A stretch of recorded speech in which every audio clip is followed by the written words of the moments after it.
Everybody loves Don and Mike.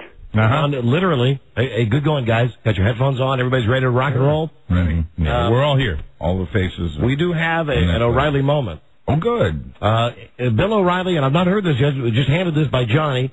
Bill O'Reilly moment. Here's today's moment. A message to Vice President Dick Cheney. Hey, Dick, you're a moron. Wow. All right, or, perhaps or perhaps he was talking to another fellow with that name. Mm-hmm. Yeah, I mean, good. Or perhaps he was using it like Spicoli in Fast Times at Ridgemont. You never know, but vernacular. Hey, Dick, you're a moron. Mm-hmm. Yeah, but he said it. And we have it. There's the Bill O'Reilly moment. Oh, That's good. Don't break it. You're a moron. All right, stop it. My name's not Dick. Just stop it, please. Thank you, Bill.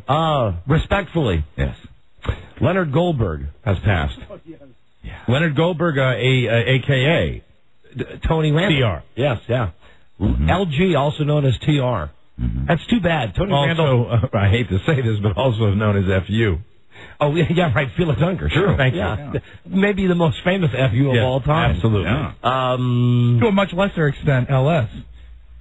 Love Sydney. Love Sydney, right. Oh, yeah, right. Very good. TF. TV faggot. That's right. The first openly one. FTF. First TV faggot. Tony Randall, 84 years young. Leonard Goldberg was always, on this show for a while at least, our celebrity in a bottle. Yeah. Before, I guess maybe before and during Al Molinaro and the era of Dick Van Patten. Right.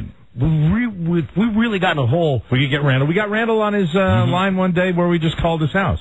And a lot of times we would be happy just when he would say hello, and we'd say hi, and we'd say, what do you want to do? He'd say, I want to hang up on you. And then he wouldn't even say that. He'd say, hello.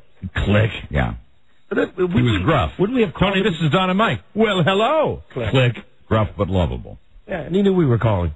So anyway, there's another one going. Yes, Tony Randall regrettably has left. Oh, and, what will his young, beautiful, rich, blonde wife do? And now, you always have a unique slant to make me feel a little better about something. Yeah. And now, in a very phony and symbolic way, Rob will actually take his Rolodex out and will cut through the name Leonard Goldberg, also known as Tony Randall. You ready? I was born ready.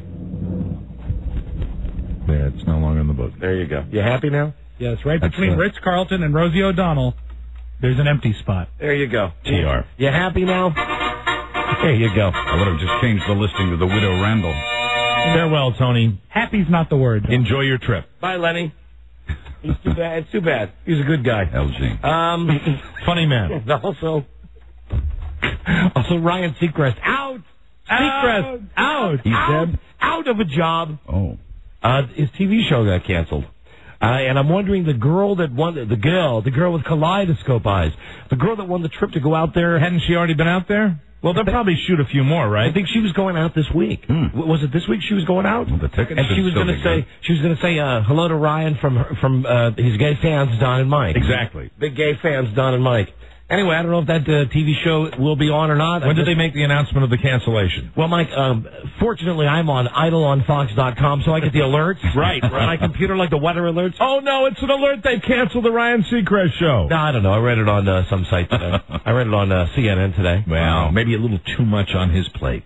Well, now he can concentrate on being a DJ. And, boy, if not today, tomorrow, those tapes will arrive from my friend out there. Seacrest show. Who has been taping the Ryan Seacrest. Seacrest who replaced Rigdon. DJ show, right. He took the place of Rigdon D's. Before we start the show, what's up around this radio station, WJFK FM? You mean Playland?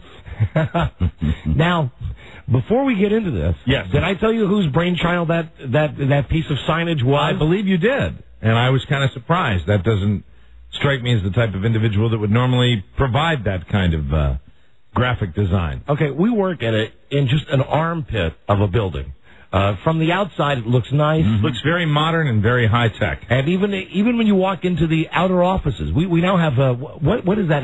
It's almost like when you go to church and you kneel down. We have a pew, a prayer bench. We have a prayer bench in front of that serves literally no functional reason. As you walk into no functional purpose. Right. Colette is sitting behind the bulletproof glass, and I took the liberty of sitting on it.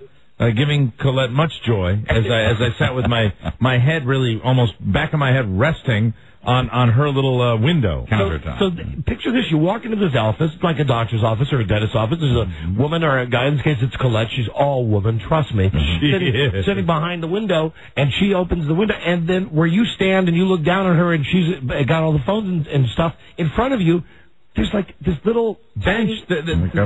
What's its purpose? Like I don't a know. kneeling bench. It's like from My Little Pony or something. Did anybody explain to Colette what that was for? Did anybody tell her what they're going to use it for? And that's not even the nutty thing we want to talk about at this radio station. the prayer bench that we have in front of the But we might need to also talk to Fulman. Hello? Hey, Colette? Yes? Hey, it's us. Hi. Who put that prayer bench outside your window? I'm not sure. Oh, come on, Colette. I'm not sure who put it up. Oh, come on. You know who put it there. Who? What do you think it's there for? I don't know. I have no idea. Did anybody explain it to you? No, not at Isn't all. it? Who do you think put it there? Julie. Okay. Julie. It's a good guess, I think. Probably Julie. Julie does all the decorating. She does the decorating around here. She got that functional lamp out there. Yeah.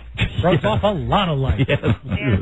There's like a bizarre. Yeah, but at least the lamp is decorative. Has some color. And therefore it would have a function.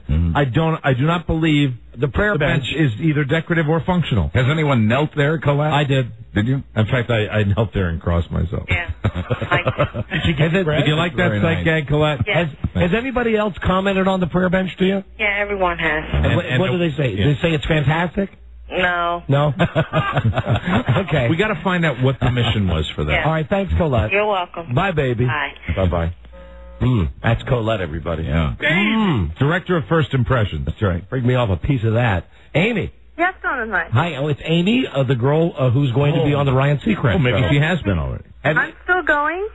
Even though the show's canceled? I'm flying out tomorrow, and I'm going to the show on Thursday. So these are the last shows of Ryan Seacrest. That's right.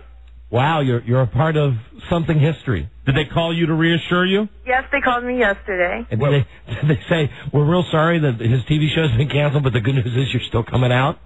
No, they just told me it was going to be earlier in the day than originally planned. Got to pack up furniture. This is exciting for Amy. This makes her like the Bette Midler to the Tonight Show. Yeah, you She's could there, be, one yeah. of the last guests. Right. One of the final ones. What did they say to you exactly, Amy? Yesterday? Yeah. Just that I should be there at 9:45 instead of 10:30. Did But did they say anything about the cancellation? No, they just told me to have a wonderful time. Have a wonderful time on this canceled show. Maybe they didn't even know yesterday. Sing Wind Beneath My Wings for her. All right, Amy. Well, listen, Godspeed, Amy. And again, what are you going to say to Ryan Seacrest? Hey, Don and Mike, love you. Yay, Hey, Don and Mike love you. Right. Very good. Okay, thanks, Amy. Bye, Don and Mike. Bye-bye. Bye, honey. Thank you. She's good people. And with that... Hey now! There you go. We better start the show. You can call Don and Mike anytime from anywhere in America. 877-365-3636. They're ready to believe you.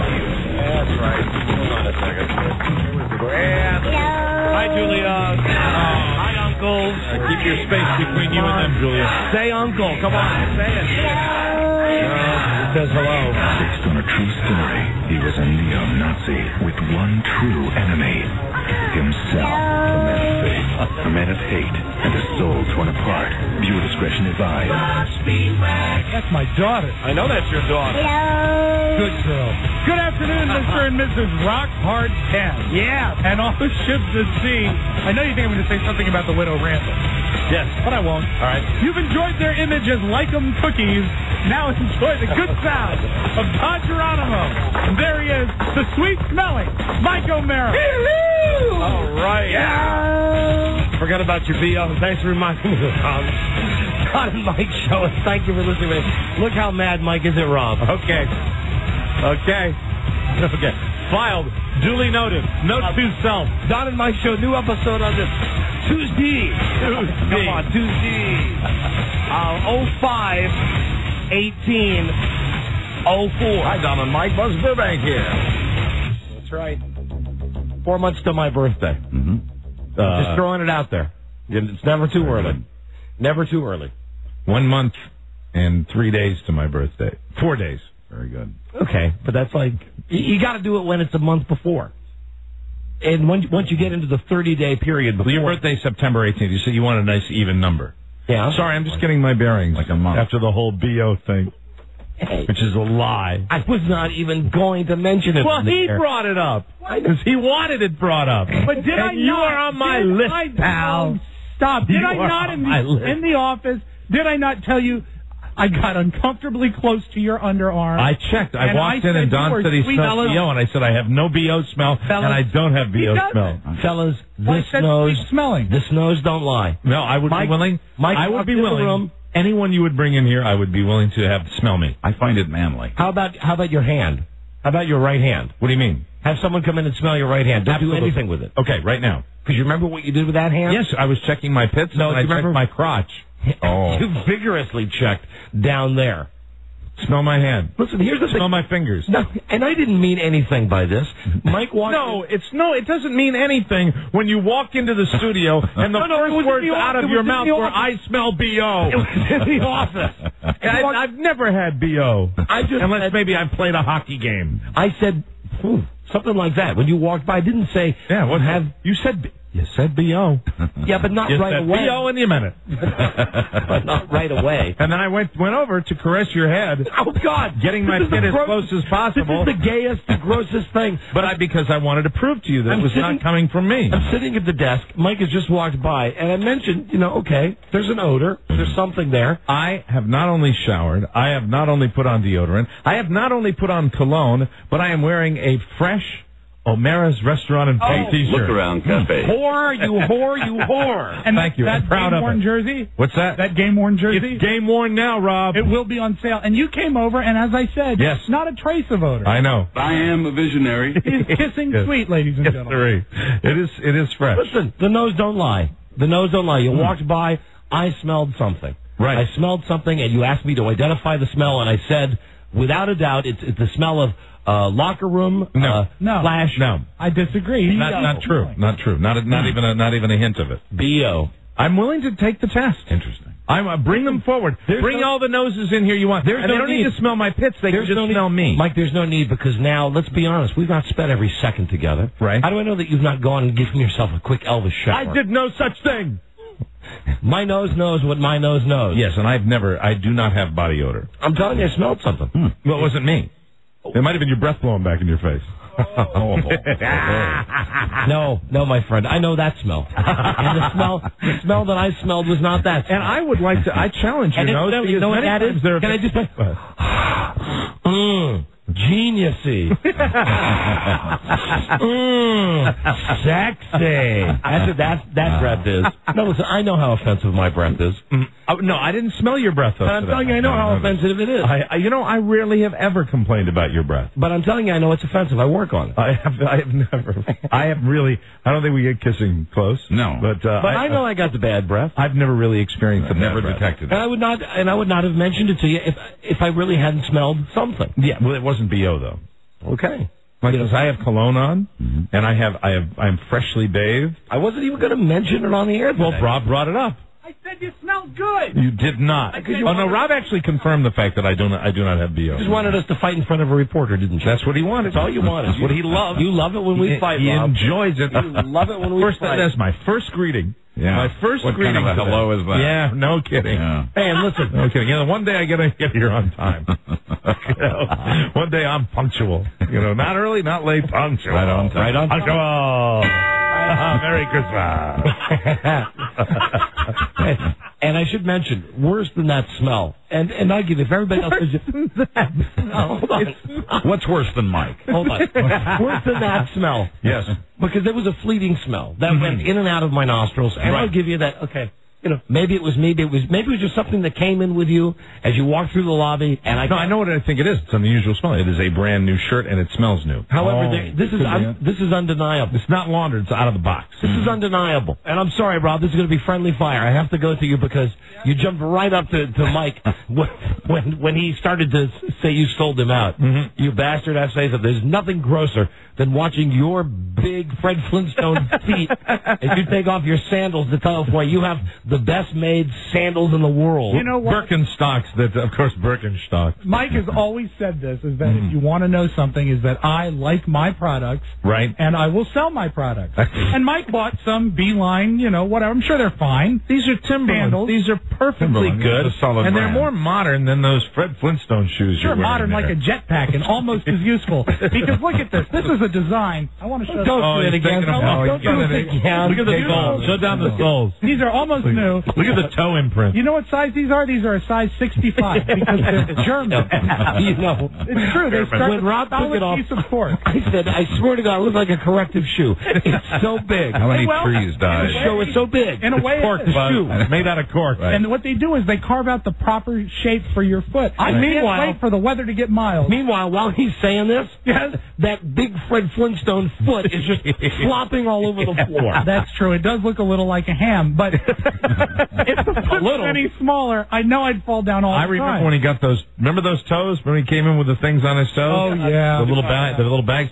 Toes look better now that you've gotten them all shorn down. they're beautiful, aren't they? Very nice. I'm no foot model or anything, But these are brand new. These ones. but this remains a great product, the Birkenstock. The I size, see Mike's sandals now. Now they're both These are taking their mine. sandals off. the style is.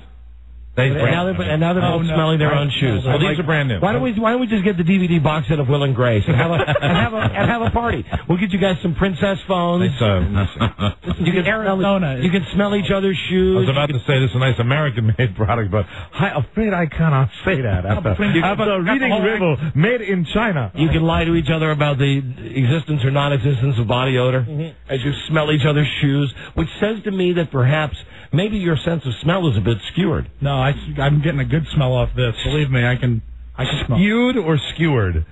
Okay, college guys. But you knew what I meant, didn't you? You knew what I meant. Yes, and my sense of smell, Skewed. my olfactory senses are as sharp as anybody in this building. Listen, don't bring Olive I into can this, okay? smell. I can smell. Don't bring the late anything. Olive Osmond into this, man. I can smell anything. I have an incredible sense. But you have on brand new sandals. Rob's Brand new, sandals out of are the not. box. No, Rob's they're only are about 2 weeks old. I re-upped this year. I went to my good friends and I said, I need another pair of size 65 Arizonas. Do you know something he told me that he's going to on Friday? He said to me, "What are you doing?" I can't believe how good I smell, and I haven't freshened up. He can't stop I smelling mean, this himself. is really my smell out of the car. If you could die, you'd come back as you right now. Right. Because you smell so good. And I apologize. I would love you to bring someone to me to smell me. I'm sure you smell okay. But you know, can I say something? And the reason I'm reacting to this, Yes. it's not just a lack of BO. I smell so good. I smell as good as I smelt the other day. Rob, go grab somebody. Go grab Yeah, somebody. thank to you. smell. Thank you. Smell Thank Mike. you. Thank you. Please. Thank you from the bottom of my heart. The other day, we were discussing odor. I wanted someone to smell me then. You know what? You know what he said to me the other day, Robbie, as he goes to get someone to smell you. Yes. He was all excited. So what are you going to do this weekend? He said, "Well, I'm going to the Wide Shoe Store." There's a store. It's just shoes Specially designed. Oh, no. Oh, hey. No. Hey, no. look who's here. No, It's Dennis hi. Murphy. But wait. Dennis yeah, Murphy, but Dennis, ladies I don't and trust you. I mean, I know you're credible and you're going to tell the truth, but I wanted somebody. All right, here you go. Smell. Dennis, hi, Dennis. Hold on. Hold on. Step up to the microphone, Dennis. Okay, here you go. Now listen, please. Mike, let him put his whole mouth area, nose area in your armpit. I smell cologne. Thank you. Now, would you smell Mike's right hand? Smell the fingers. Dennis? It smells good. Smell the fingers. Smell the fingers. Dennis is sweating. Dennis, Smell Mike's fingers. I don't want to get my fingers It on it. smells good. It smells good.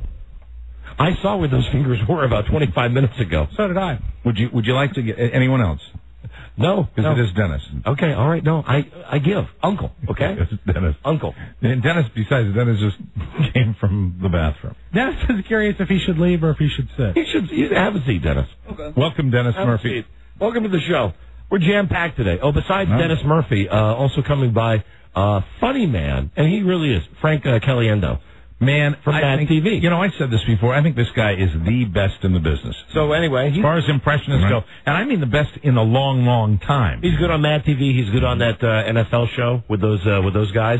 Hold on, here's for you, Mike. Jeremy. Yes. Jeremy, hello. You're on the air. Hey, I've got a question for you, Mike. Where did you eat today? Where did I eat today? Yeah. I ate at home.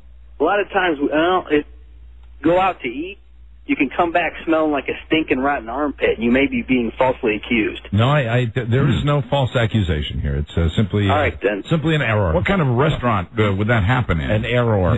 No, I don't want to be the restaurant tied in. Goodbye, sir. Thank you for the help, Buzz. But you're wearing yours. Someone else's. You're wearing a T-shirt. I'm wearing O'Mara's restaurant and pub in lovely bone.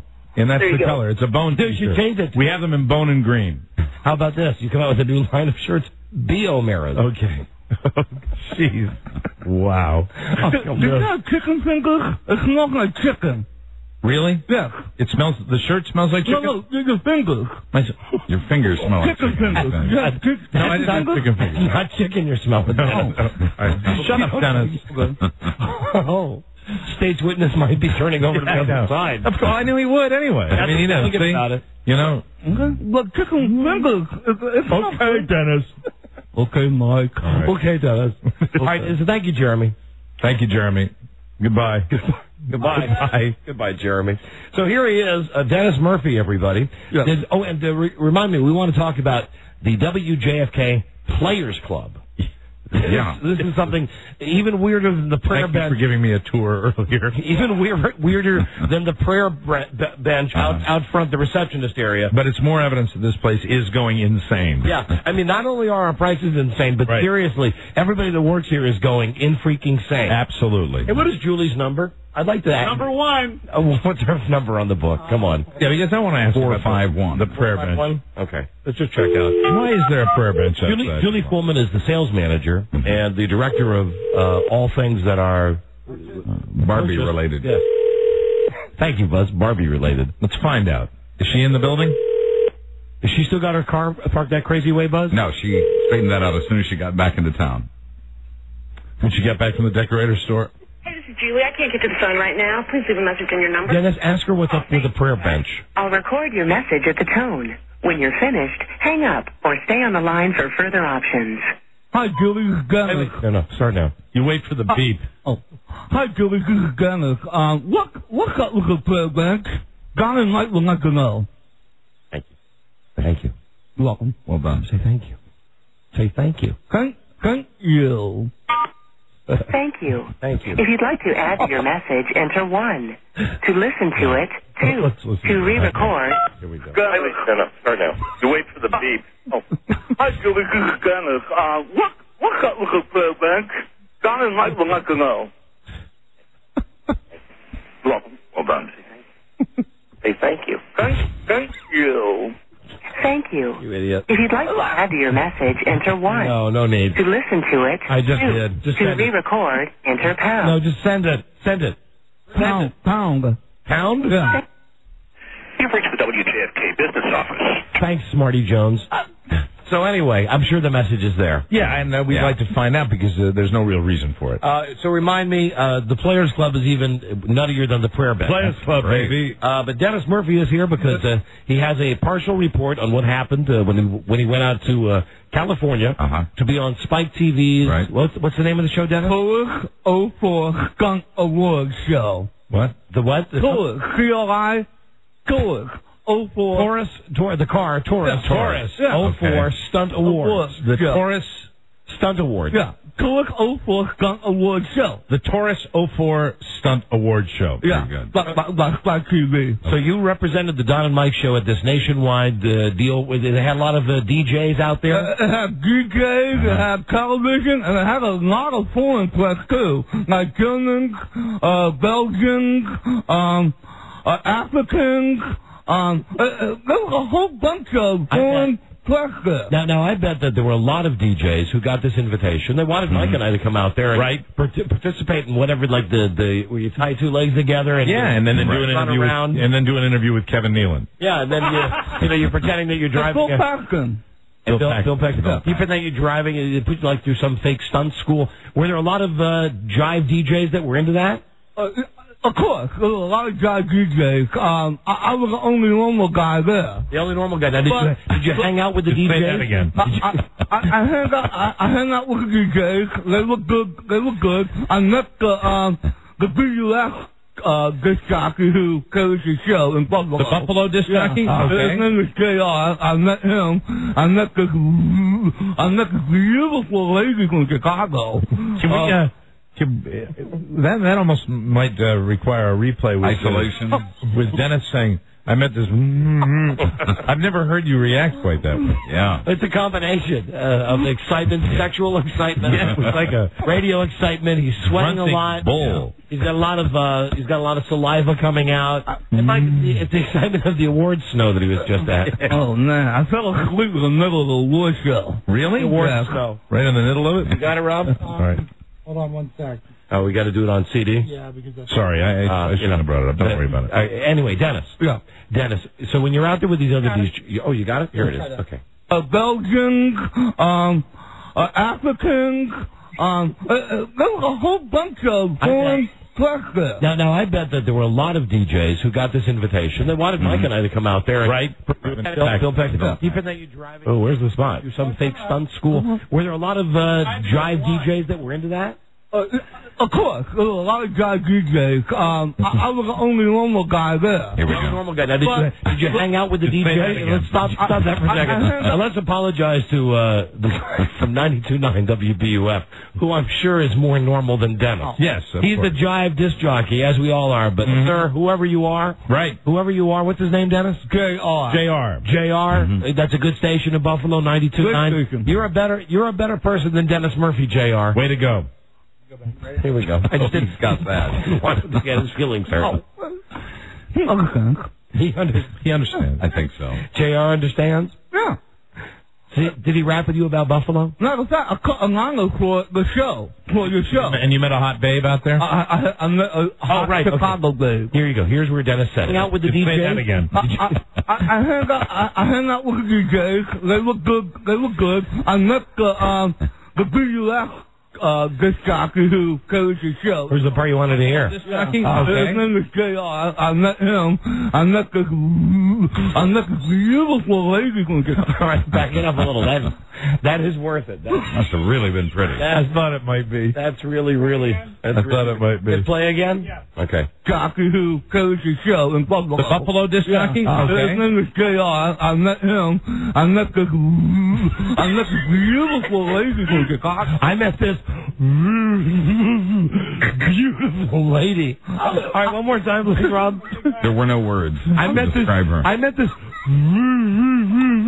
beautiful lady. The show in Buffalo. The Buffalo disc jockey? Okay. His name is JR. I met him. I met this beautiful lady. And I'm not a scholar. I met this beautiful lady. Wow. Well, Dennis, you did communicate that she was hot by your explanation of her. So I met this beautiful lady. So you met her, and what else happened? I represented your show in a car race, and I was the last DJ to come in. You raced a car? I raced a car. Really? Yeah, it was a go-kart.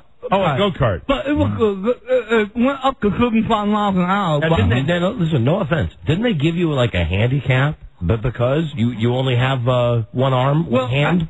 Actually, what happened was they put in this car, and the car would not go. So I did not have the benefit of driving around the track one time, getting the hang of it. Yeah, and next thing I know, 2 nights later, I had this major crash. Oh, you crashed the go-kart? Yeah.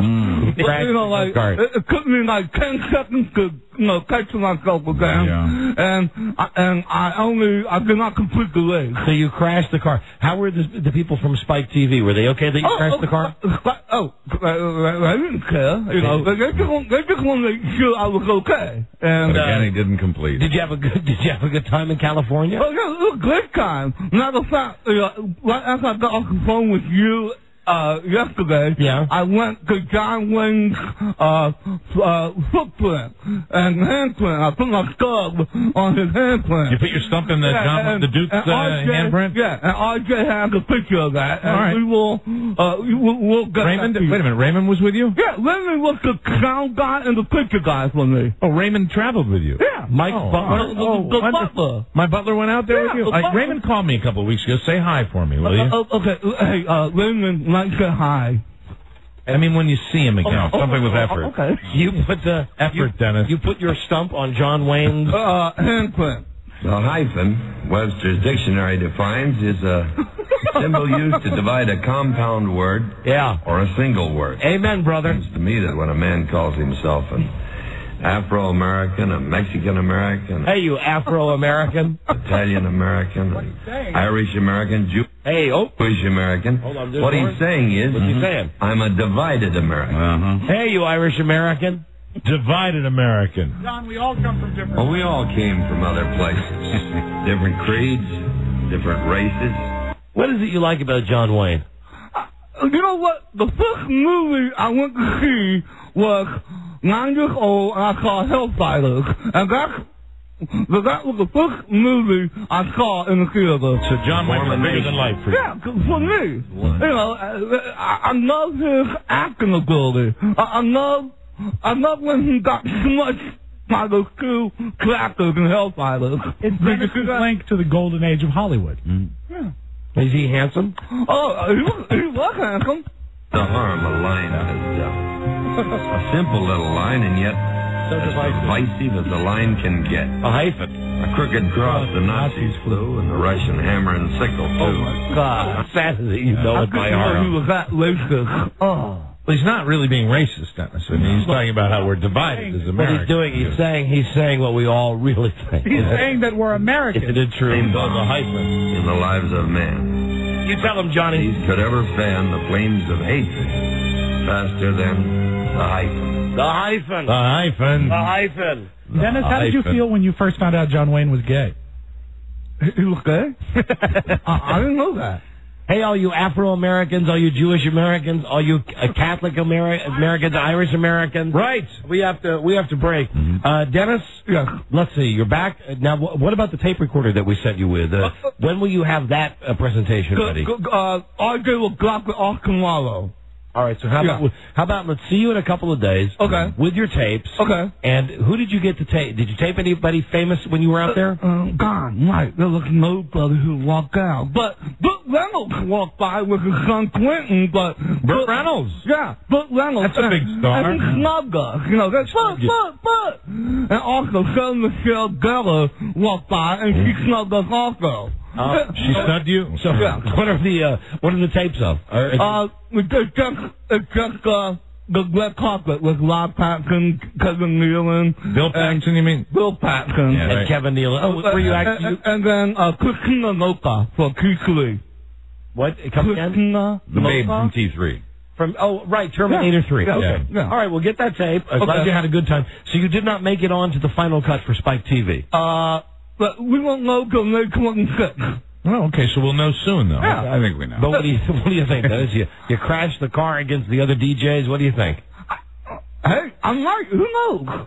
You mean, did you see any cameras around you at all? There were cameras, but only... Any of them pointed at you? No. Well, that would answer the question. Who's going to take a picture of me? Well, I think you're a novelty act. You're a handsome novelty act. You were there. And I was wearing a Hawaiian shirt and nice pants. And Mike, what I said to you about B.O. before, after being in the studio with Dennis for about 10 minutes, can I say something, Mike? Yes. I humbly, and I mean this, I apologize. Thank you very much. Whatever it is that I smelled, you had to be that fresh, new, freshly printed O'Mara's Pub T-shirt that you're wearing. Yes. Because now I am sitting in front of B.O. Invented. He is a sweat machine. He is. He produces a lot of sweat. I don't want to smell your armpits. I smell you from here. No, you don't. I do. I took a shower 2 hours ago. Dennis, can you feel right here on your face?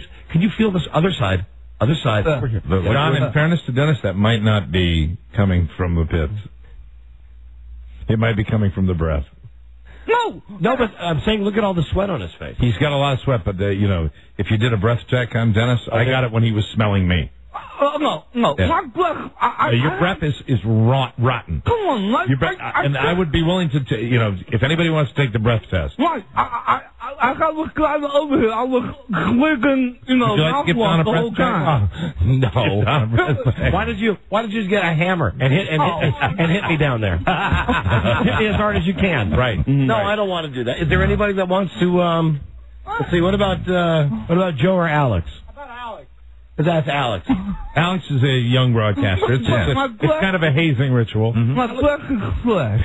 Alex has his own show now, right? It's on every night. The Hideout, 11 o'clock on WJFK. Hey, Alex. Alex, this is kind of an initiation right for young broadcasters. Who said it? You did. Are you kidding me? Oh, yeah, when you were talking about hit you down there. Oh, with right. a mallet. Take a hammer. Oh. Hey, Alex, you're under no obligation here. Alex Jimenez, everybody. Click. But we'd be impressed. Would you smell Dennis's breath and just... Hey, Alex, he's got the gift of gab, but I do believe he may be speechless right now. Hey, Alex. Is this part of the mentoring project? No, this is at your own, Alex is back here. He's helping us out behind the scenes. Got his own show. Couldn't be prouder of him. Now smell Dennis's breath, please. All right, go ahead, Dennis. Stand up and give him a breath check. Dennis, get up. Dennis, stand up. And just breathe into Alex's nose. Okay. He cringed. Ladies and gentlemen, he cringed. I adjusted. Okay, Alex.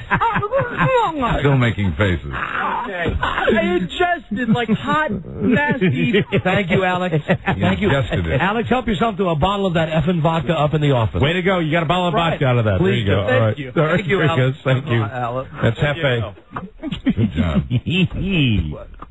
So there you go. There's objective. Somebody objective. Yeah, that was fair. That poor guy. You can win if you let us once and for all do the show where we hook up with a dentist, and actually, get those choppers fixed.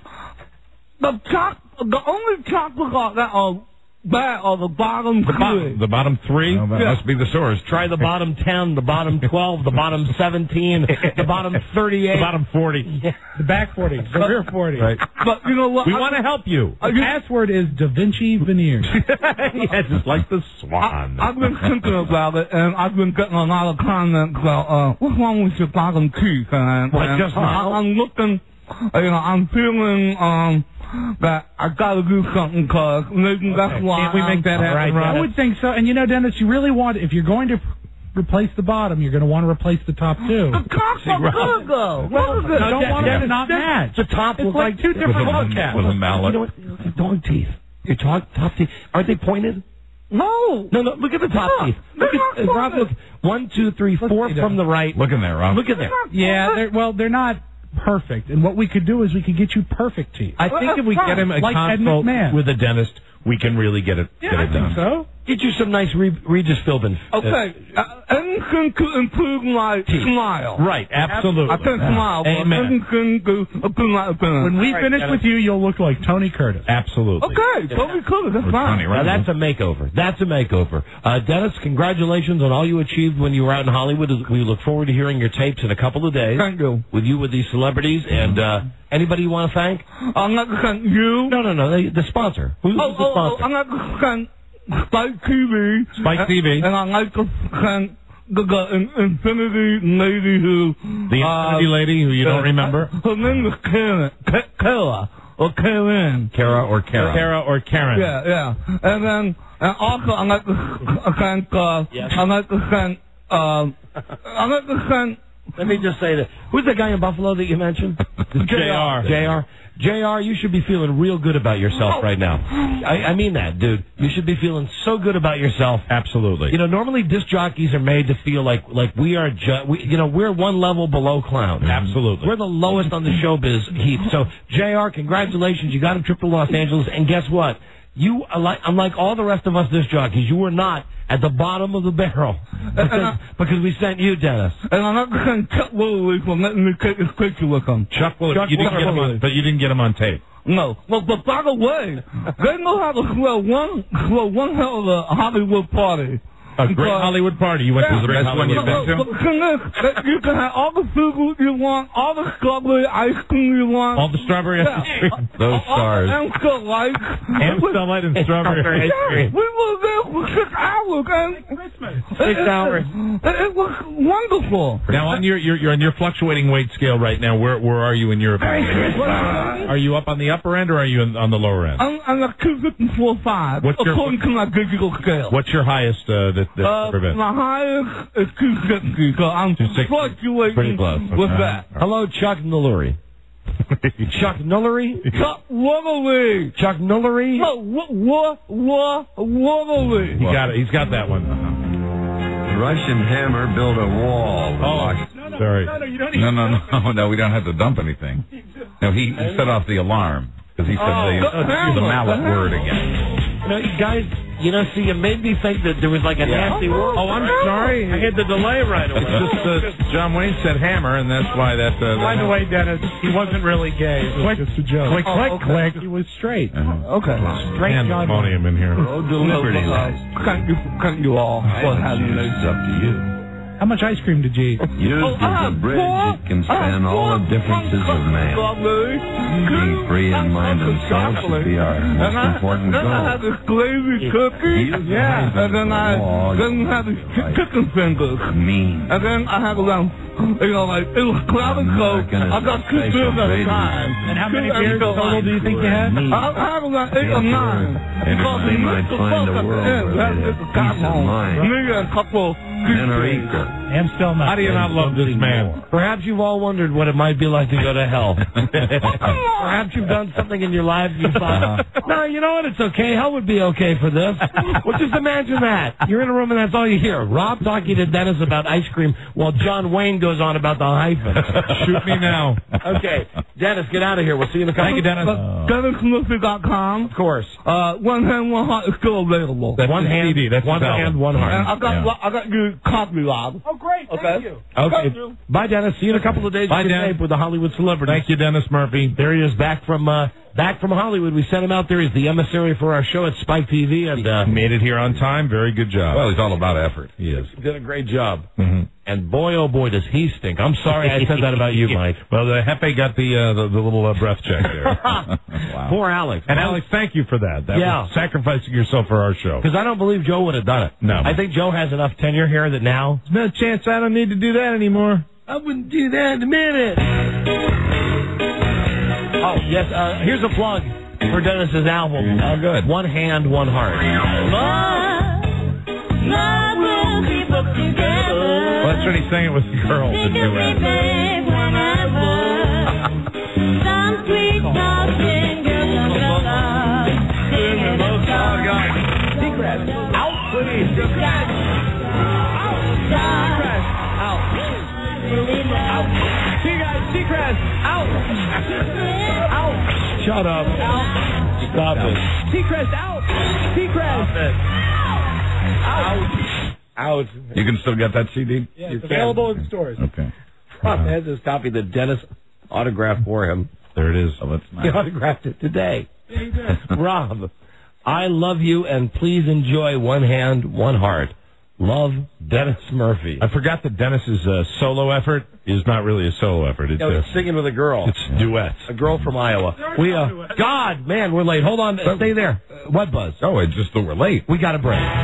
This is the Don and Mike Show. Hello, Sean Hannity. This is the first time I've ever called you, and I'm glad to be listening to you every day right after the Don and Mike show. And I just think that you would make a perfect guest on their show. Tell Don and Mike, anytime they want me, I'd be glad to come. Hello. They can grow up to 3 feet long, walk on their fins, and live on land for several days, devouring other fish and birds and ducks, and they breed like crazy. Now there's possibly even thousands of fish in that pond. Line 4, Larry in Virginia, you're on the air with Drudge. Matt Drudge, how are you? Doing well, thank you. You know, I have a theory about these fish that can walk on land. You'll notice they went from New York City over to Maryland, right? Mm-hmm. And they can walk on their own, correct? Do you think it's more than a coincidence that perhaps maybe they walked all the way to Maryland because... Oh, they hitchhiked down the 95? They walked down 95 because they can't hear Don and Mike on in New York City anymore. There he goes. Yeah, classic. Herman had a farm, E-I-E-I-O, with a and a here, there, everywhere. Pee Wee Herman had a farm, E-I-E-I-O. Hey, Dick, you're a moron. The Don and Mike Masters of the taking touch.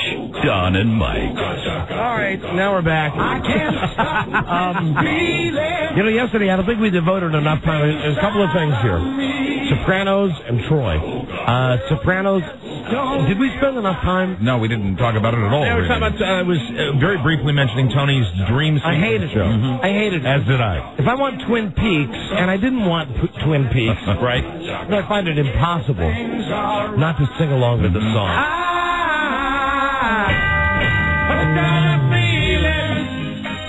I just like the Ooga Shaka part. Yeah. Ooga Shaka. Ooga Shaka. You're in love with me. Oh, beautiful. Sweet as strawberry ice cream. What did you want?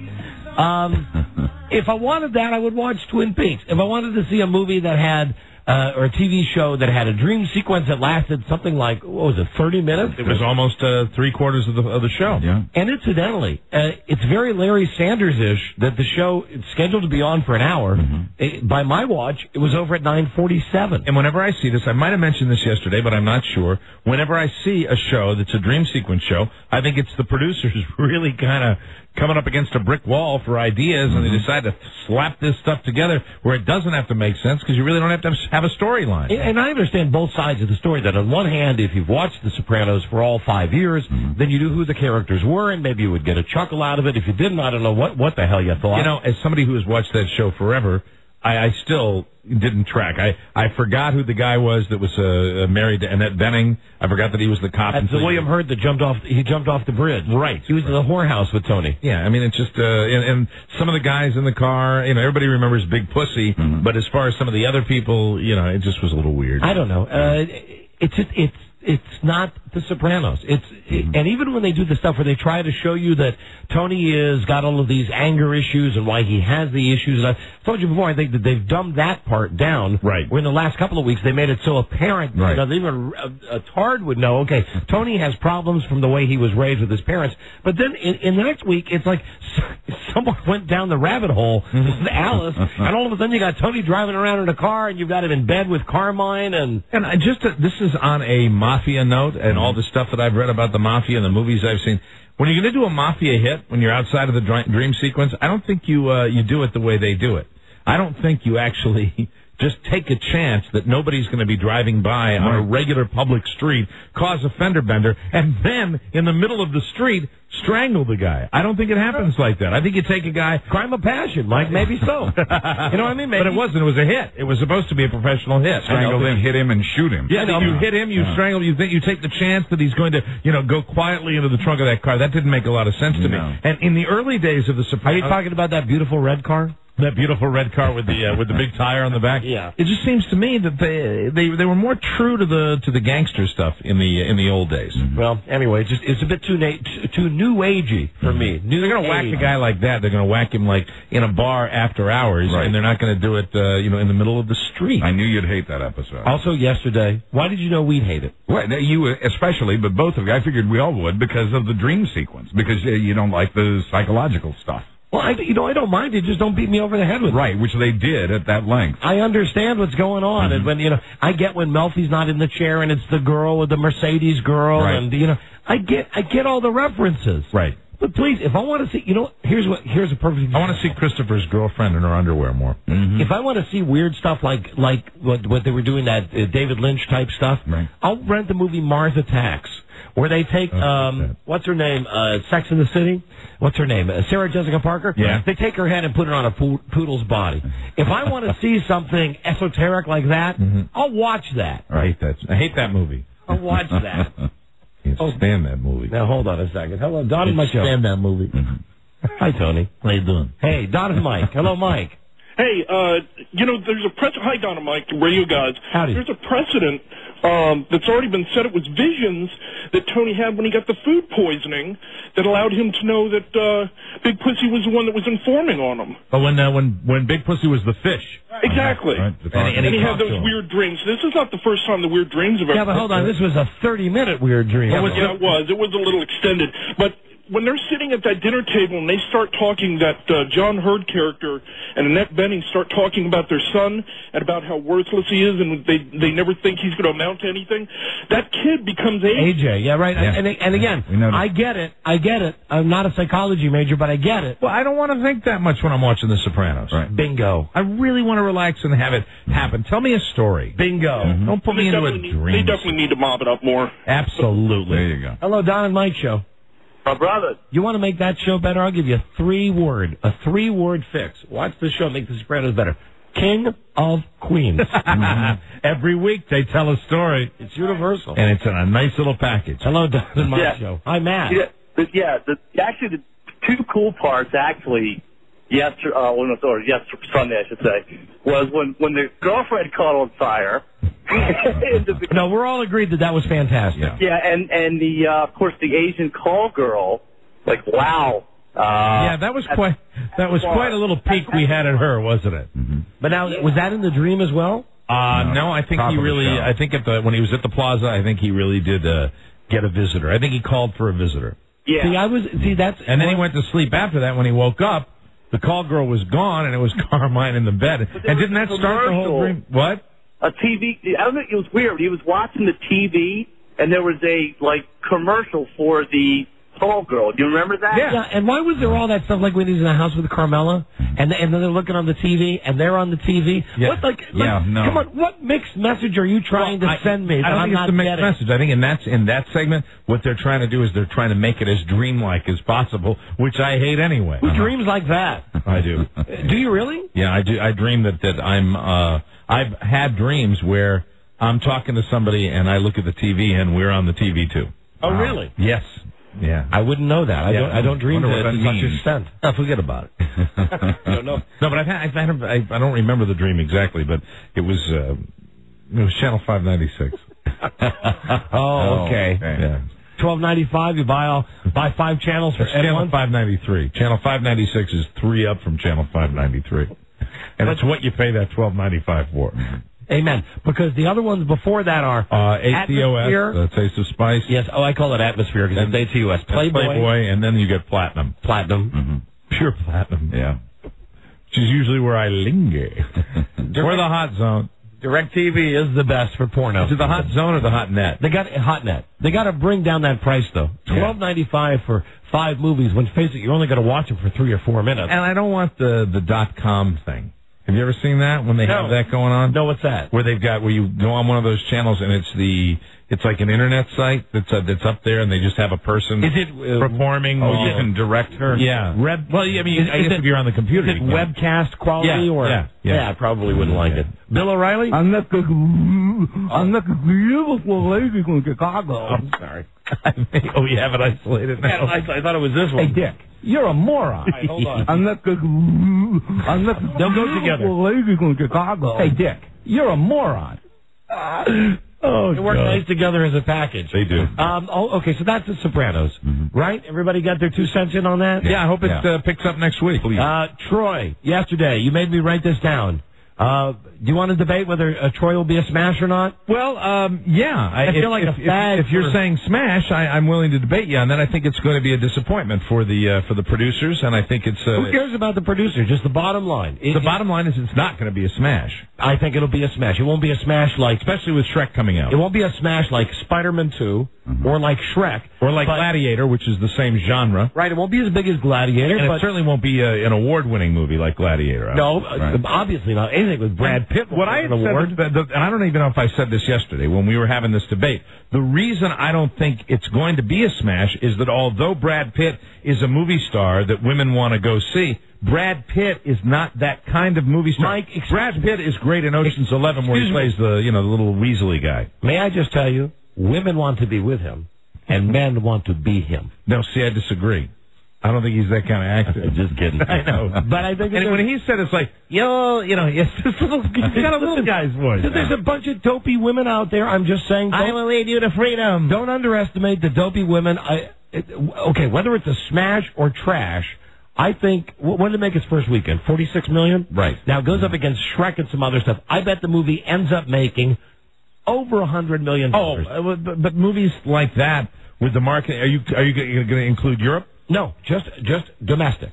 It'll be interesting to see, but isn't a movie like that an epic when they spend $125 million on it? It's not a guarantee. I mean, you don't want a movie that's, they spend $125 million on it because they want it to make $200 million. But it's a crapshoot. You only win that one every once in a while, like with Pirates of the Caribbean. Mm-hmm. I mean, there's a million movies that get made like whatever this Troy movie is. But I can't believe I'm arguing for this movie. But I have to debate you that then I can't say that if it makes $100 million that it's considered a smash. Okay, but where I live, if you got a movie that makes $100 million, it's a smash. Not if you pay $125 million to make the movie. $220, according to some insiders. $220 million it cost to make the movie. Right. They were hoping this movie would make $300 million.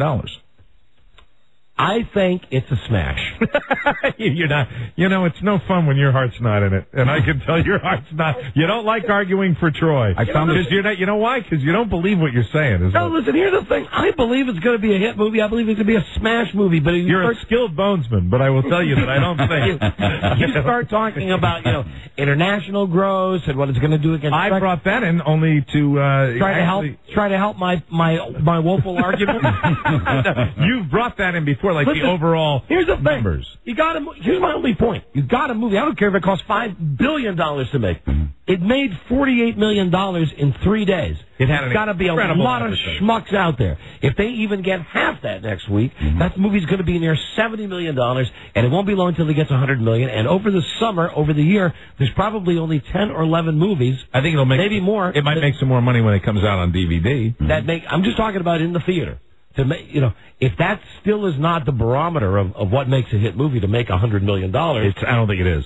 Regardless of how much it costs, I still think it is. Now, $100 million. I mean, what do they make? What does a blockbuster make now? What is the kind of money? Well, you know what? Hold on. And I'm going to take the Passion of the Christ out of it. Hold on. Kill Bill has made $66 million. Okay. And is considered to be an out-of-control smash because it didn't cost that much and they didn't think there was a lot of buzz about. But the movie cost something like $40 million. So they've made a small profit on that one. Okay. But isn't that what it is, though? I mean, if you're spending that money to make a movie, you are spending it because you think, hey, this is going to be such an epic. It's going to be so. Hey, give me a book of movies from last year. Do you got a book of movies from last year? No, I can get it on the net real quick. Okay, can you get it real fast? Because that'll be the easiest way. I think. Let me just say this: after this weekend, Troy will be referred to as a disappointing movie. And we'll see what they say about it. New York Post today reported that Warner Brothers is worried. Well, Warner Brothers is always worried. Well, what the hell else do they have? They got Brad Pitt in a Gladiator scene. And Brad Pitt is just not that type. I'm telling you, the dopey women like him. Women like him, but they don't like him as a gladiator. I think they'd like him if he's reading the telephone book. May I say something? Yes. In order for a gladiator to be successful, you have to have a gladiator that men and women like. Listen, as the gladiator, Kirk Douglas, Russell Crowe. I think 48 million, 40, so whatever made, that's a pretty goddamn good opening weekend for a movie. But why is it being described in most publications as disappointing? Because you believe the crap that you read and all that stuff. My movie people tell me that. Who's your movie people? Charlie Stoffel? No. Well, I was on the phone with Leonard Maltin the other day, and Leonard said to me, "Well, Troy is a miss." When I was on the phone to the hospital this morning with Leonard Goldberg, the last thing he said to me was... What did he say? It's on Tony Randall, of course. He said, Troy is...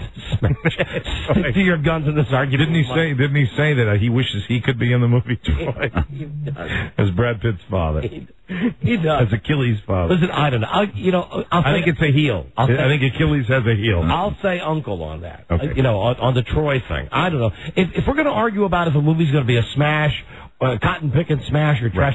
I'd rather have it be a movie that I feel passionately about. I know, and I know you didn't feel passionately about that. But the thing is, I said this about Troy early on, and I said it for one reason and one reason only. I didn't think that Brad Pitt was that Mel Gibson, Russell Crowe kind of movie star where people would say, hey, to me, let me just say, he is. Can I just say this? The reason I said this movie would stink. Me don't think the lady protests too much. The reason I think this movie, and I loved Brad Pitt in Ocean's 11. You said that. I mean, he's great in that movie because it's like perfect. He's a wise guy, kind of a slick guy. Right. That's what I want to see him in. In this movie, I looked at it, I said, he lacks any credibility as a gladiator, like, epic movie star. And I think that you're not. So now if the movie makes $100 million, you go, well, it's not a smash. It's not a, would it be a hit if it made $100 million?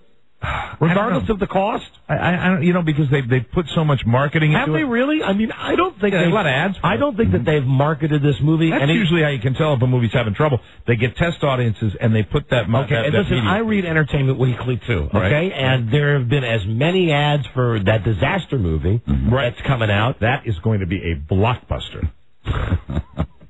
By what estimation? Just that everybody's going to go see it. How much money did that movie cost? I don't know. Let's guess $200 million. I would think so. With all the so how much would they have to make for that movie to be a smash? Well, they'd have to make. I would say for a movie that costs $200 million to make it like a blockbuster, smash. Probably have to make like $250 to $300 million. Mm-hmm. So you only make $50 million profit. Yeah. Initially, the rest is off worldwide in marketing. Okay, so if Troy costs $225 million. So you're going with what Buzz said. There's no way Troy cost $225 million. The official cost is $150 million. Insiders quoted by. Okay, stop right there. Insiders quote by Variety and the and the New York Post. You know what's fun is now you're getting back into it. What's the first figure you gave? 150. 150. 150. It'll make 150. It'll make 150. Mm-hmm. I don't think it will. I think it'll make 150. I'm happy to argue the point from now until Kingdom Come with you, but I really don't give a crap. Brad Pitt, not epic star. Right. Not that kind of star. Christ. When did I get back? Russell Crowe, that kind of star. When did I get back into this corner that I'm the world's biggest Brad Pitt fan? You know what? I think I made a comment. I think the movie will be a smash. I don't think you're arguing for Brad Pitt. I think you're arguing for Mrs. Pitt. I think that's why she doesn't need him. Yeah, but I mean, I know. I think you're trying to make her feel better about you. Yeah, right. She's looking at you. She looks at you every day. I do look at that beautiful picture of Jennifer Aniston. Sure. I don't even know why I even said that. What did I say? Troy will be a smash? It was a throwaway. I like epic movies. I really do. I like going to see them. I have no interest in going to see this movie. Would people stop paying attention to random things that I say? You know, when you throw out 8,000 things a day, occasionally they're not all going to stick to the wall. I don't say very often. I say, well, this movie is going to be a disappointment. And I said, in fact, I said a flop. And I modified that yesterday. All right, here we go, Mike. The top 10 grossing movies for 1993. Okay. Or, I'm sorry, 2003. 2003. You tell me, are these movies smashes or not? I will tell you. Bad Boys 2. No. That made $139 million. Yeah, I didn't think of that as a... Matrix Revolutions. That was kind of a blockbuster. $139 million. Mm-hmm. Terminator 3. And a disappointment. $150 million. Elf. Not even on the radar. 173. Wow. $173 million. Need a lot of money. X2. X-Men United. Smash? I don't think so. $214 million. Isn't that amazing? I wouldn't think that movie made that kind of money. Bruce Almighty. No. $242 million. Wow. Matrix Reloaded. That was a big smash. $281. Mm-hmm. Pirates of the Caribbean. $305. Big movie. Nemo. $339. Smash movie. Okay, now that I'll give you. And Lord of the Rings, $376. And a blockbuster. Nemo and oh, now, hold on. Now that I'm looking at this Lord of the Rings and Nemo, 2 blockbusters. Right. Now that I'm looking at this list. So I think we're and at number 1? Yeah. At number 1, Kangaroo Jack. Hold on. Why are you trying to attach me to Kangaroo Jack? That is cheating. That is cheating. I never said anything about... You're attaching me to Troy when I made a throwaway comment that now I'm going to retract, and I'll tell you why. I came out and I said, Troy's going to be a flop, and then you said, I bet you it won't be. Hold on. But going on what I'm seeing now and based on what these movies made last year, I'm going to have to say you can't say $100 million means a movie's a smash. I was wrong about that. Okay. Listen to the movies last year that made $100 million. Daddy Daycare. Wow. How to Lose a Guy in 10 Days. Freaky Friday. SWAT. Oh, God. Too Fast, Too Furious. Did that make $100 million? Too Fast, Too Furious made $127 million. Okay, you see, I don't think. Yeah, I think $300 million And is hold the on, blockbuster. hold on. 250 to 300 Hold on. for the blockbuster. Hold on. Cheaper by the dozen. How much does that make?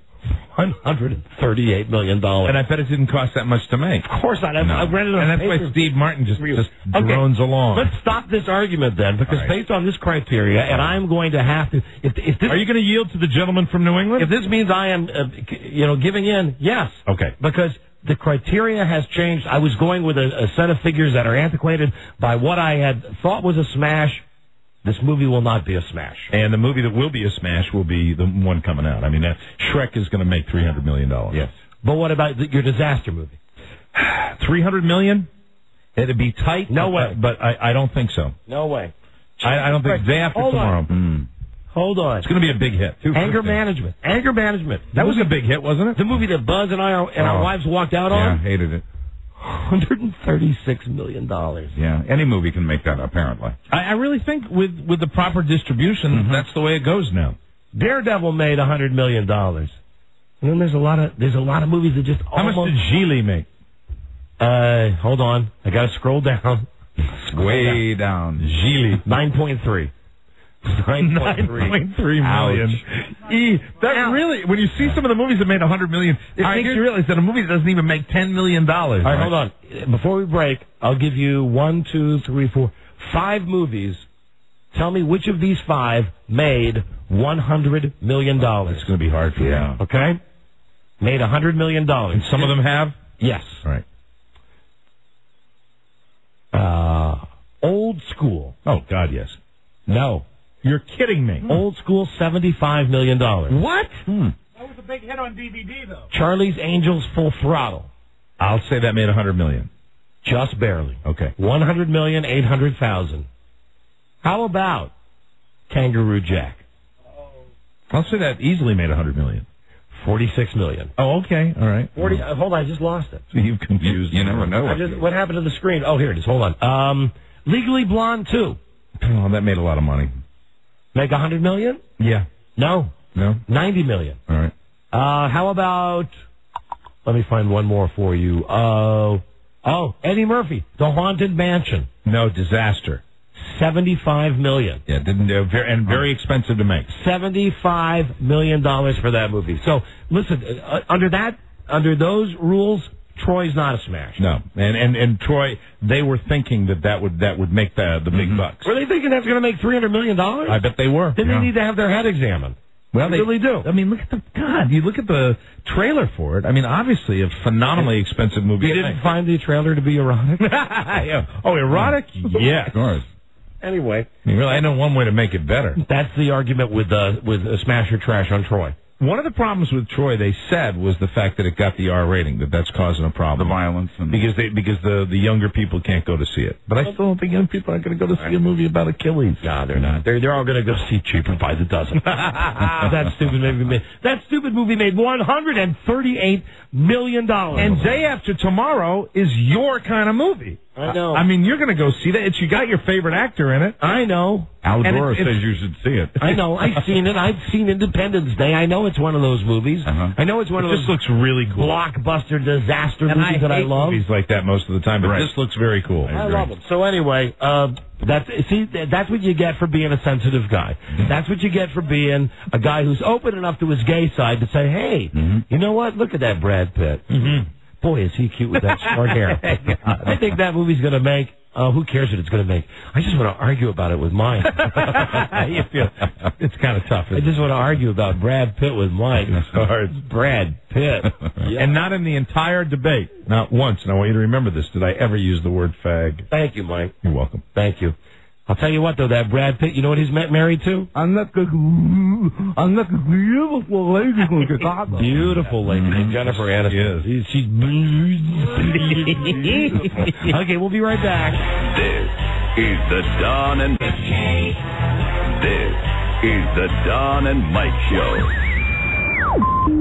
A bitter cold night. The Giants with a victory against the Eagles tonight. could reduce the edge to a half a game. Not on camera now. We're in Philadelphia at Franklin Field. The score, the New York Football Giants 13, the Philadelphia Eagles 9. Don and Mike Show. You can call Don and Mike anytime from anywhere in America.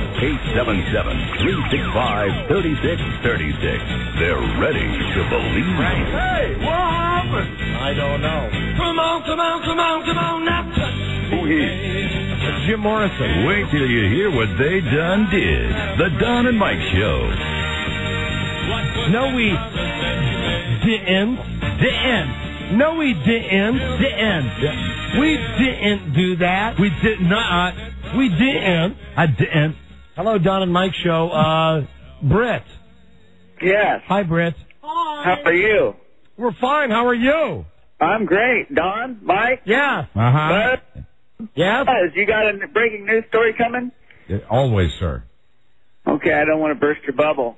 Yes, you do. We have a newsmaker who's dying to trump you. What do you have for me? Tony Randall. You know I what? wish I had known that. Dude, gotta ask your name. Yep, absolutely. Britt? Especially after all that hype. It's out of my hands, Brent. Britt, what's your last name? Just initial. Just initial. What's your last initial, Britt? What's your last initial, Britt? H. Where are you calling from? What city? Tracy. Tracy, California. Tracy, California. What city's that near, Tracy, California? No, it's about an hour from Sacramento, about an hour from San Francisco. Okay. Before we put this guy in the book for being so dumb, I just want a shout out, a really big shout out to Sacramento. I love, and I am not kidding now, I do love Sacramento. I know you do. I love it. It's a great city. Yeah. And I was thinking about Sacramento after I was watching what happened at the Kings game the other night. The big brouhaha. Sacramento is simply a slightly smaller Baltimore, and that's a compliment.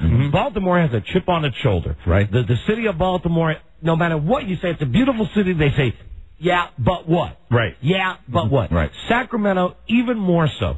The other night, I don't know which guy it was for the Kings. Maybe it's the guy that got suspended. I told you. You told the guy with the hand in the face? I told Mike we weren't on the radio the other day. But during a break, I said, I'm watching the Kings game, and this guy's guarding Kevin Garnett, simply the best NBA player. Right. Even better than Kobe. And the guy for the Kings, he's just putting his hand just to mess with him, right? 2 inches in front of the guy's face. Like, it's not really against the rules. Right. But it's one of those things. But it's just obnoxious. Yeah, and they end up getting into a fight, and then 17, they give away those annoying, what are those sticks the thunder sticks? Right. With the little pom-poms on them? No, the thunder sticks are those things that they had at the Angels game. Oh, there they go. Blah, blah, blah, blah. I think that they're those sticks that make noise. Anyway, all the Sacramento fans got pissed. 17,000 of them go down on the floor. Way to go. Yes, way to go, Kings. Anger. Way to go, Kings. It's an angry little town. I hope Sacramento takes Minnesota, because I'd like nothing better than to see Sacramento beat the Lakers. Be fun. I really would. That would be. And listen, window of opportunity for Sacramento. That window is closing every day. Very, very exciting. It's a great time to be a basketball fan in Sacramento. And having said all of that, now you, my dumbass friend, you're going in the book. Oh, what, he thought he could hang up? Did we get his number? Let's see. Did we have it? I was pontificating. Yeah, I gave it to Hefe already. Oh, Alex, Good. Alex, would you get his number, please? Get him on the phone. Yes, because you have to be you have to take your medicine when you're put in the book. Tim H. Right. Tim H. is his name. I thought it was Britt. Britt, that's right. Britt H. I'm sorry, Britt H. In the book, because we covered this earlier about. I mean, really at the very beginning, the open. Lenny Goldberg. Lenny Goldberg at the beginning of the show. We had significant time spent talking about it. We even had a brief tribute to it. And you know, I called Rob, and I never call Rob about celebrity deaths. I called Rob today, and of course, Rob had known, and was notified by Don, which means you get the nod unless Buzz called you. No, I'm the winner. Stayed out of it. You get the nod. I'm the winner, and I thought I'd be late to the party, and that was at about I would say 1:30 today. Yeah. Just another sign that my son is growing up and maturing, wise beyond his years. I got his voicemail. You want to leave him a message? Yeah. Just tell me when you get to the beep. Go ahead. Okay. All right.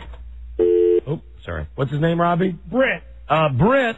Hey, it's Don and Mike. Even though you hung up, we got your number from caller ID, and because you didn't know that we knew that Tony Randall was dead. Yeah, and we discussed it at length at the beginning of the show. This is for you. Congratulations. Congratulations. Way to go.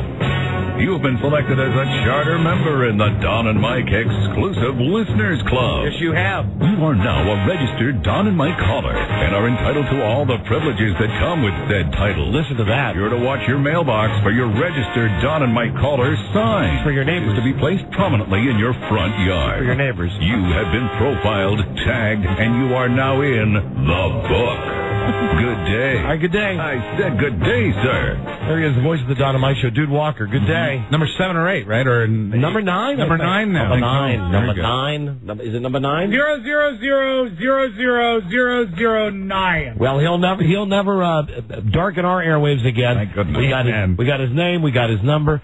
So I'm on the phone with Rob today, gleefully, and my son, who I have no complaints with now. It's like all of a sudden somebody turned on the maturity switch. Right. He's no longer 19 going on 14. Mm-hmm. He's 19 going on 20 now. Good. Got a job, got his sleep in order. Mm-hmm. He's pleasant to be around. Excellent. Free and I are really enjoying his company. We're so glad he got through whatever this good news. awkward time is. And this morning, I don't even have to wake him up. He's like up at 9:30 to get cleaned up to go to work, and he's downstairs, and we're talking, and I see on the TV that Tony Randall's dead. Right. And I said, hey, Bart, hold on a second. I got to call somebody. Mm-hmm. I go, hey, Rob, did you hear? Rob said, what? He said, no, come on, don't play with me. Do you know who's dead?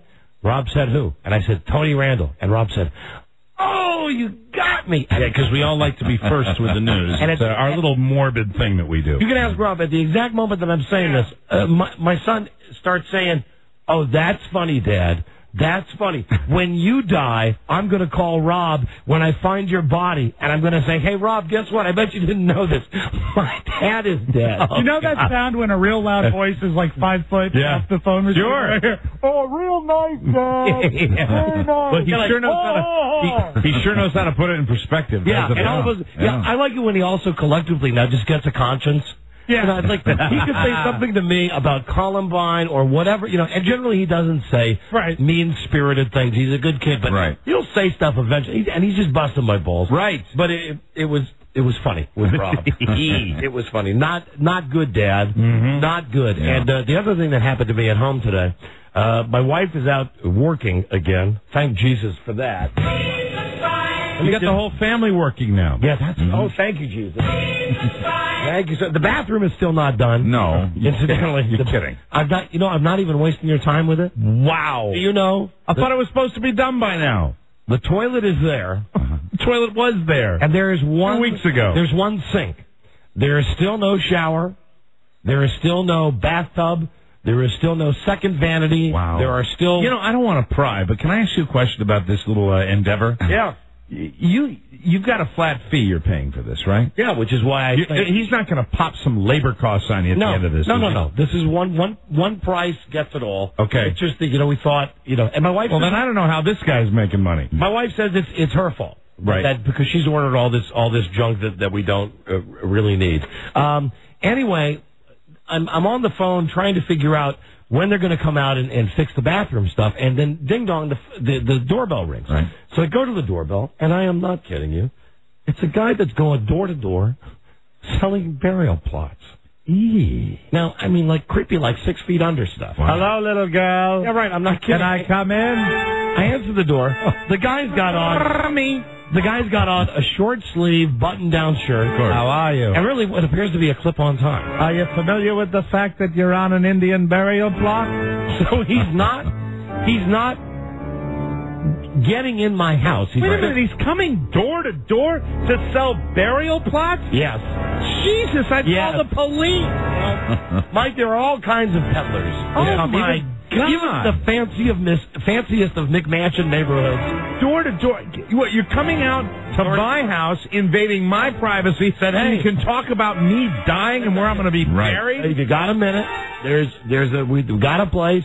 I'm going in this neighborhood, anyway. Oh, man, I'd say I'm thinking of the backyard and slam the door. Well, there are too many guys that come to the door. There's all the guys that come to the door. Hey, hello, would you like your trees cut? Hello, do you need the mulch put in? I'd be so mad. So anyway, it's one of the endless parade of guys. Your recording time is about to expire. You've been leaving it on the whole thing. You've been leaving it on that guy's message. Oh, that's good. Well, hey, that's good. That's a benefit. All right, good. You didn't follow my suggestion with that salesman, though. Press pound. You didn't refer him to Tony Randall's wife. For additional options, press 9. I can't get the phone to stop. The phone is locked on that. Can you see that? Message now, press pound. To replay your Oh, my message, God. press 3. We're tied into that idiot from Sacramento forever. See, look at that. It won't go away. Or Tracy. To send this Tracy, message now, California. press Right. pound. To replay your message, press 3. What? What'd you do? What did I do? I'm standing there. I didn't do anything. Hello? Hi, Rob. Oh, hi, Don. Hi, Mike. Hi, Rob. Buzz. Rob. How are you? For Well. additional options, Okay. Oh. Stop. So anyway, this guy calls me, the guy calls me then about the bathroom. Then the guy shows up to want to sell me burial plots. And while the guy is standing there wanting to sell me burial plots. Are you listening to his pitch? No, I'm trying to tell him in a polite way I'm not interested. Right. The phone rings, and I go and I get the phone, and it's Beth Ann. And she, Our new producer. Our new producer. Yeah. She says, "Hey, how you doing?" And I didn't know how to tell her, this is really the wrong and I want her to get the wrong impression of me. Right. I've only met her 3 or 4 times. Mm-hmm. She's our new producer. She'll start in a couple of weeks. Right. She's coming from Raleigh, Durham. Mm-hmm. So she's all excited and saying, "I found a place to live, and things are great, and I can't wait, and I'm so happy for the opportunity." And finally said, "Listen, Beth Ann, this is really great, but this is just not a good time for me. There's a guy here trying to sell me a burial plot right now." And I know that maybe she thought either she thinks I'm crazier than when she came for the interview. Right. Or she thought I was just blowing her off. Well, but I mean, that'd be a tough one to make up. Yeah. I would think. I said, there's a guy at the front door trying to sell me a burial plot. It's really not a good time. And really, burial plot's nice. Really, say what it is. There's a guy that's trying to sell me a grave site. Yeah, I said, so I got to tell me where I'm going to be buried. So Beth Ann, I got to go. I'll see you when you start. And she said, "Well, okay. I just wanted to say," and then I was frazzled because I still got the creepy guy standing on my front porch. Someone you work with? They interested in where they want to be buried? So I said to her, "Listen, I'm glad to have you on the team. I'll see you when you get here." And then she said, "Well, no, that's the same thing that Rob said to me. Glad to have you on the team." And I'm looking at the phone like, "Listen, bitch, what do you want from me? You got the job. You got the job. Just come up here. There's a creepy guy that wants to sell me a hole that he wants to bury me in." So anyway, Beth Ann, you caught me at a bad time. Sure. You caught me at a bad moment. Well, she'll have to understand. You can explain it to her when she gets here. I will. I'll explain it to her in depth when she gets here. Looking forward to that. And sometime soon she's going to be here. I believe June 1st is... June 1. June 1st is the day that I think they've targeted for her starting here. Very good. So God knows we need her. Mm-hmm. You're looking forward to it, right, Rob? I think it'd be nice to have another person around the place. Rob's the one who's going to have to break her in. Yeah. Break in old BA. Tell her all of the backstories. Tell her all of the idiosyncrasies about working with us. Hi, Beth Ann. Welcome. The thing is, Rob's not bitter because Rob knows that the producer's job just isn't his bag. I know. It's just I've listened to his commentary. It's just funny. Yeah. But welcome. It'll be good. I'll actually look forward to it. There's lots of best stuff for her to play. See. Rob hates. That's a job Rob hates. Yeah, especially now with the FCC, we can't play stuff that we did like a year ago. Right. So they got to go through and they got to edit out all this stuff. Rob was saying to me today, when does Beth Ann start? It said June 1st. Good. She can get right on best of. First thing, right on. Get on it. She's edited tape. Welcome. Come right down to this studio. I'm down here. Here, we have a place for you here. Well, she's going to be a great... halfway down the hall. If you need anything, I'll be down here. She is going to be a great addition to our little show. Very good. And you're going to like her. She's we all need a woman around the house. Yeah, and I'm happy to say that we didn't go with type here. We didn't go get some young with no. Listen, she's a handsome woman. Not that it has anything to do with her getting the job, but we didn't go out and get some bimbo like Donald Trump marrying for the 3rd or 4th time. Right. Yeah. We got the best person for the job. Not our producer. Not a trophy producer. Who happens to be a real producer. Buzz. That's right. Yeah. She happens. We didn't do a... Don, you are on the air, sir. No chance I'm leaving her. I'm leaving my wife to run away with Beth Ann. All right. No chance. Mm-hmm. Okay? She's... Well, you never know until she gets here. Well, I pretty much... We all ought to be ready. Just see what happens. No, we're all one big family here. I made up my mind at the interview. This is just like... I had to make sure. I had to make sure there was nothing romantic between she and I. Well, that's good. But I do that with every woman that I meet, Mike. With every woman, because you never know. And some men. You did that when I started here. You never know when the charisma's... There's no off switch for the charisma. I know. It's just nonstop. You know what I'm saying? It's inconceivable. You can't help it. I ooze it. I ooze it. So I oozed it out and didn't get nothing from her. You're constantly oozing. She couldn't be a better choice. She's our age. She's got a kid, a grown-up kid. Right. She brings all of that to the show, and she's going to actually do producer jobs. Yeah, and she is a fantastic cook. And she makes the mean cup of joe. Mike, she promised she'll get your chicken wings every day. Isn't that exciting? She'll have my Diet Vanilla Cokes in here every day. And she really, what sealed it is when she said your whites will never be whiter. And all your seams will be straight. And I got one more in-house thing to take care of here. I'd love to use the inside line. It's jammed up still? Hold on. There, it just went free. Thank you, Will. Now, I do want to ask Alex a question. We had him on a second ago. Hello? Hefe? Joe? Kind of went dead there. The line just went Tony Randall on us. Oh, no. There we go. All right. Oh, and we got the Joe Mose to get to, the second half of Joe at NASCAR. Joe, who's this, Joe or Alex? Alex, listen, first off, Alex Jimenez, you do a show every night on WJFK at 11 o'clock at night. Mm-hmm. Now, explain to me the schedule, because you mentioned to me a second ago you're tired, and I can understand it. You come in to help us out, and you've been nice enough to come in during the interim period here. Right. Before Beth Ann starts. So we've got Alex back there helping us. Then he helps out Ron and Fez, who are the guys on after us. Mm-hmm. And then he does his own show. Wow. Yeah, how many? 3 hours? 2 hours. 2 hours. So what is your average work day, Alex? About 13 hours. And we're not talking like 13 hours where you're just around. I mean, you get here and you are here at the facility for 13 hours. Yes, there will be no one happier to see Beth Ann than me. Okay. Because I've got the duties of going through the old best ofs, then of course doing what we do during the show, doing the stuff with Ron and Fez, and then trying to do a show for 2 hours at the end of the night. Yeah, but you got to say, you got to say, between us and Ron and Fez, there's no better school, my man. Absolutely. We're trying to learn you good. And here's the problem with Alex. The problem is he works these hours and he still lives in Mexico. It's a long commute. He still commutes every day. Yeah, by car. Alex Jimenez. It's very, very taxing. So you work on average of 13. You get here at what time every day? I get here sometime between 12:30 and 12:30 and 2. Christ, and you leave what, like at 2 or 3 in the morning? I'm out of here usually by 1:30. Man, you must love radio. Well, good for you, Alex. Yeah, I do. Thank you, guys. Good for you. Yeah, and for you young broadcasters out there, it's kind of the way you do it. What he's doing right now would be described as paying dues. Mm-hmm. Absolutely. Smelling Dennis Murphy's breath today, that was paying dues. You know what, really, 13-hour workday, Alex, and you come in and you did that with Dennis. My hat's off to you. We appreciate it. I appreciate it, guys. All right. Looking forward to that effing vodka. Okay. Help yourself to it. Go for it. All right. Bye, Alex. Bye-bye. Oh, man. I'm so proud. And he drinks, too. Yeah. God, that makes me smile. So is Beth Ann. And she drinks, too? That matters at all to you. You already did that recon? Oh, you bet I did. That's good. Sure, Kind of nice to have. We always like to, it's our weakness. Good to know. And she's like us. Maybe one of those things where in the past there was something that maybe happened one time. You know what I mean. There you go. One of those things you just keep under the radar. Sure. One of those things, back in the go-go 80s. Of course. Back in the go-go 90s. You go in the go-go 2000s.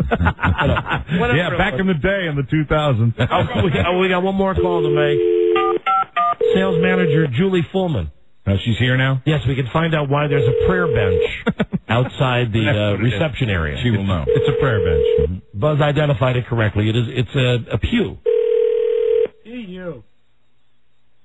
Somebody is give us a heads up that she's here. She was in her office. She was there? Is she ignoring our calls?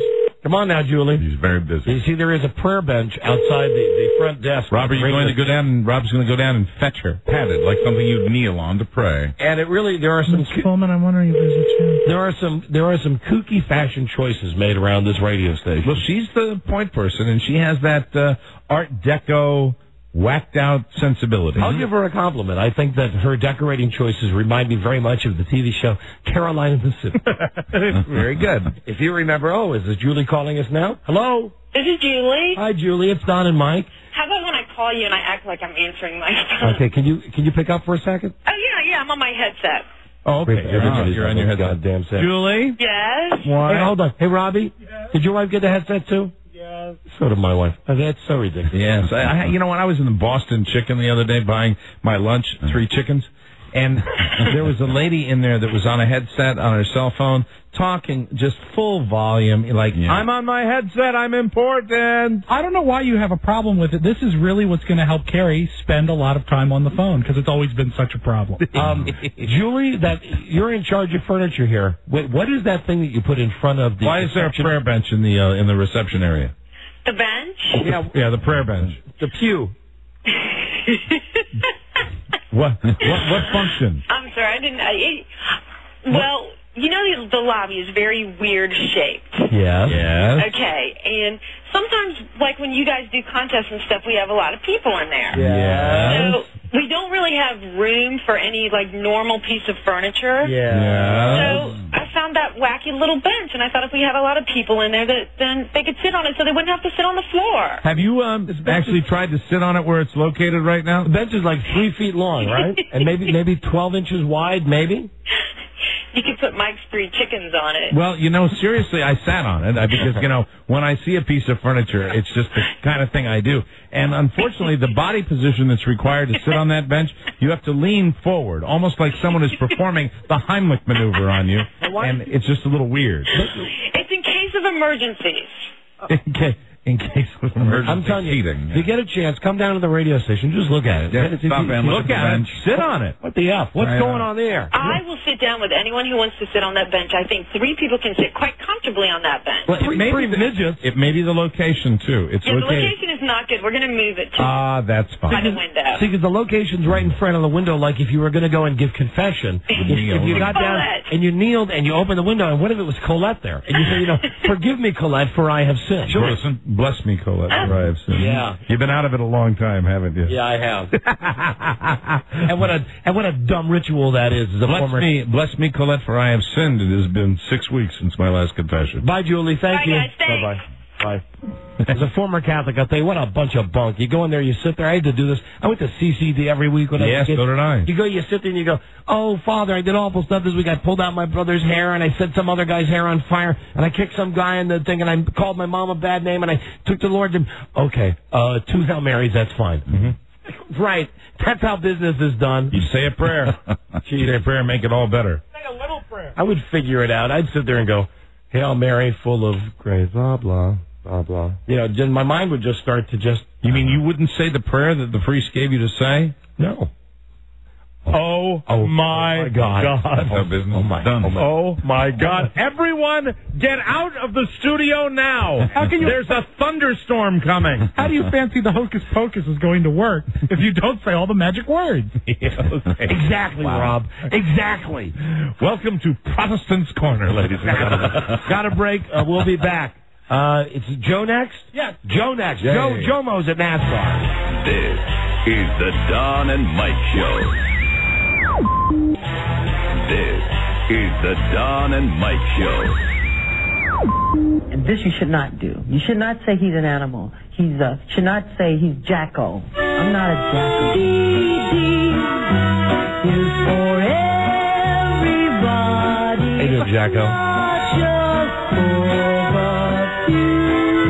Don't call him Jacko. Anyone can share VG. This you should not do. You should not say he's an animal. Should not say he's Jacko. That's right, Michael. VD not just for Michael Jackson. No way. I'm not the beautiful lady from Chicago. The Don and Mike Show. Broadcasting from the right side of the dirt, the Don and Mike Show. Todd Rundgren. Another genius. A lot of musical geniuses out there. He's another one of them. Absolutely. Todd Rundgren. You know who else is a musical genius? Not Joe Ardinger. But he's the world's oldest phone screener.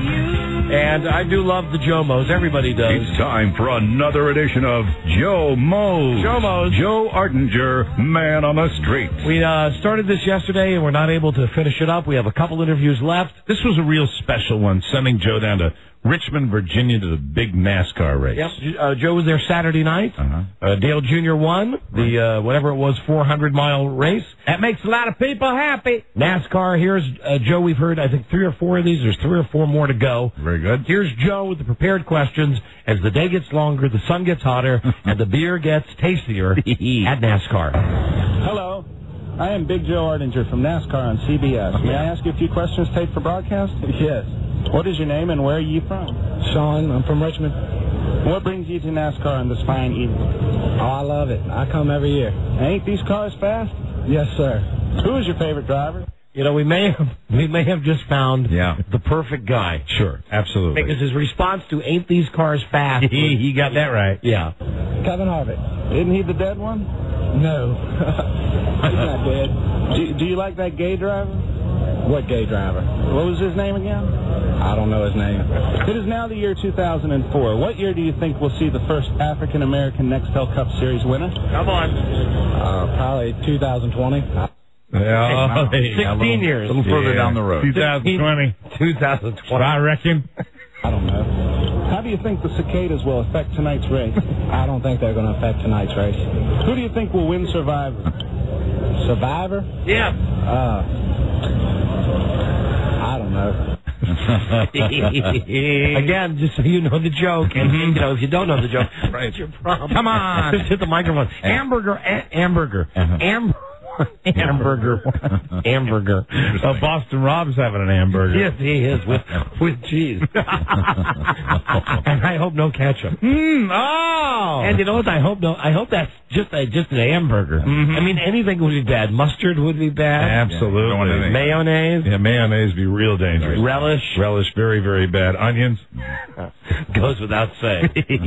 Okay, back to the tape. Here we go. I can't remember.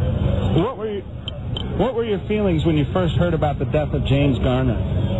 James Garner? I don't know him either. In your opinion, what is an acceptable percentage of minorities in attendance at a NASCAR event? Here we go.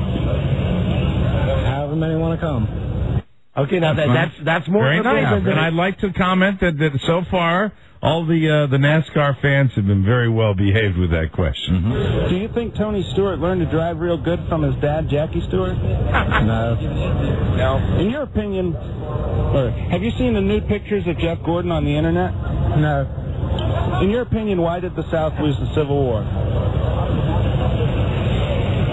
They were stupid, I guess. Because they were stupid, I guess? They were stupid, I guess. I wish he'd said, I reckon.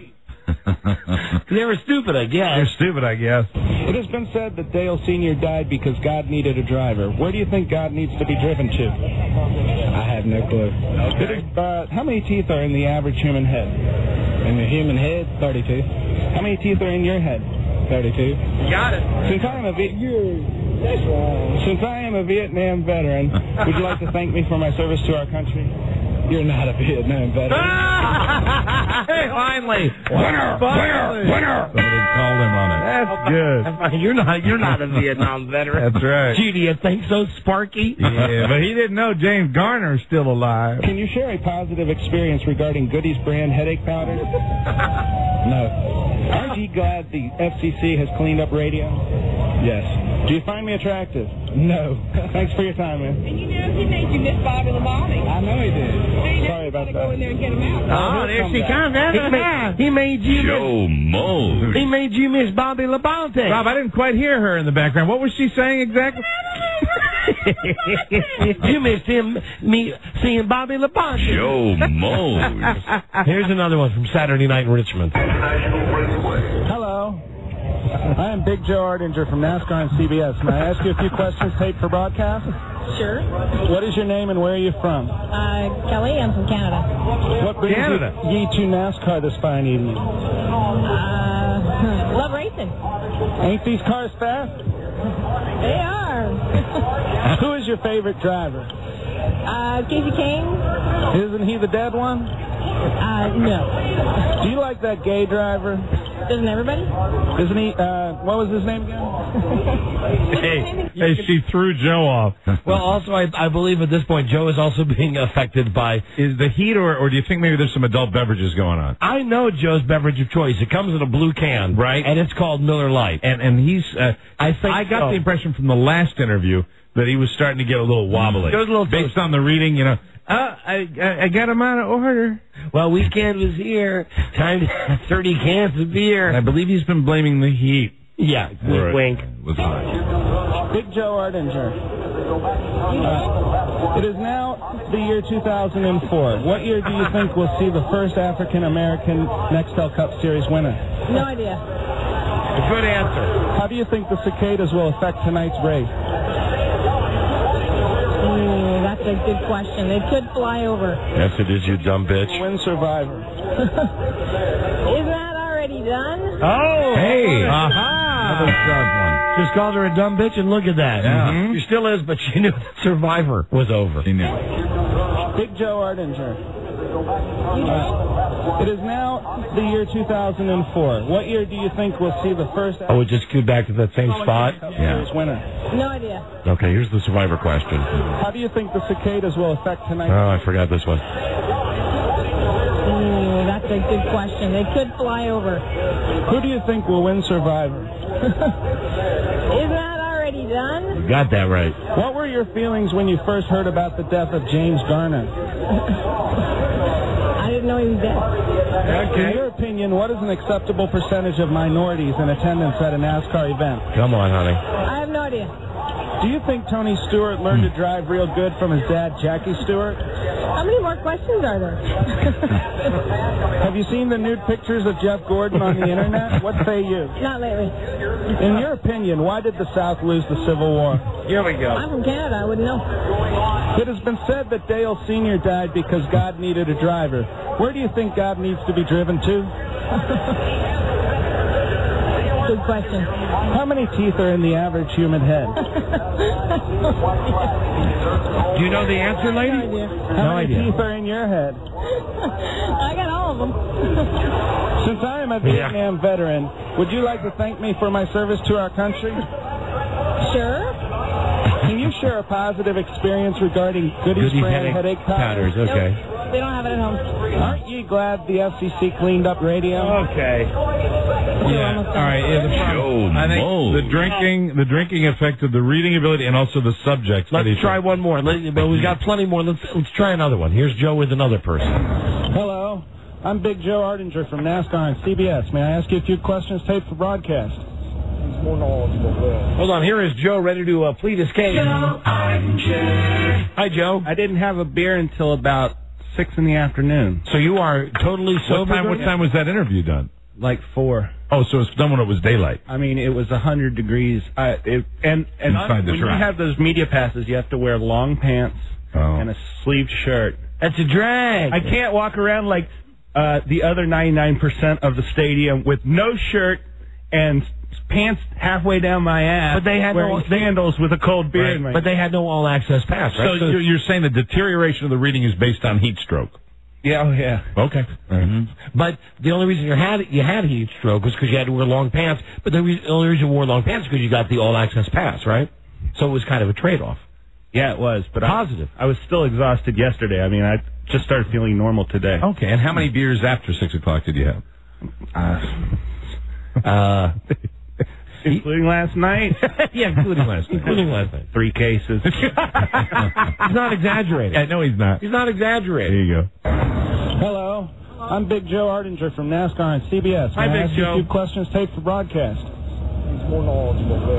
Sure you may. What would you like to speak about? Oh, here we go. What is your name and where are you from? What did the guy say? Sure you may. What would you like to speak about? Maybe we got a winner here. Here we go. Randy Gordon, I'm from Virginia Beach. Okay, Randy. What brings you to NASCAR this fine evening?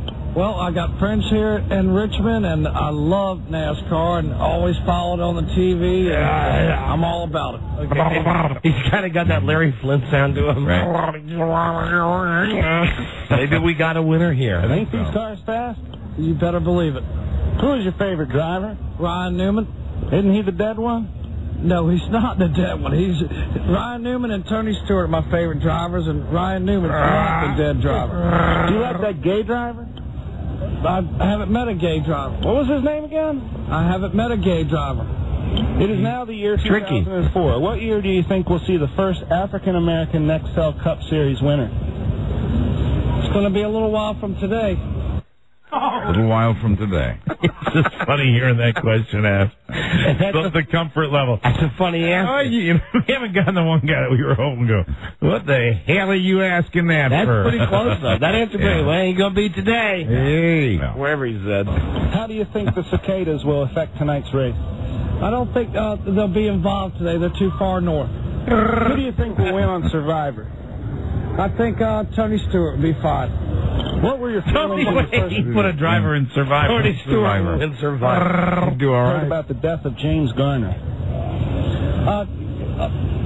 James Garner, the detective, or James Garner, the Hollywood movie star?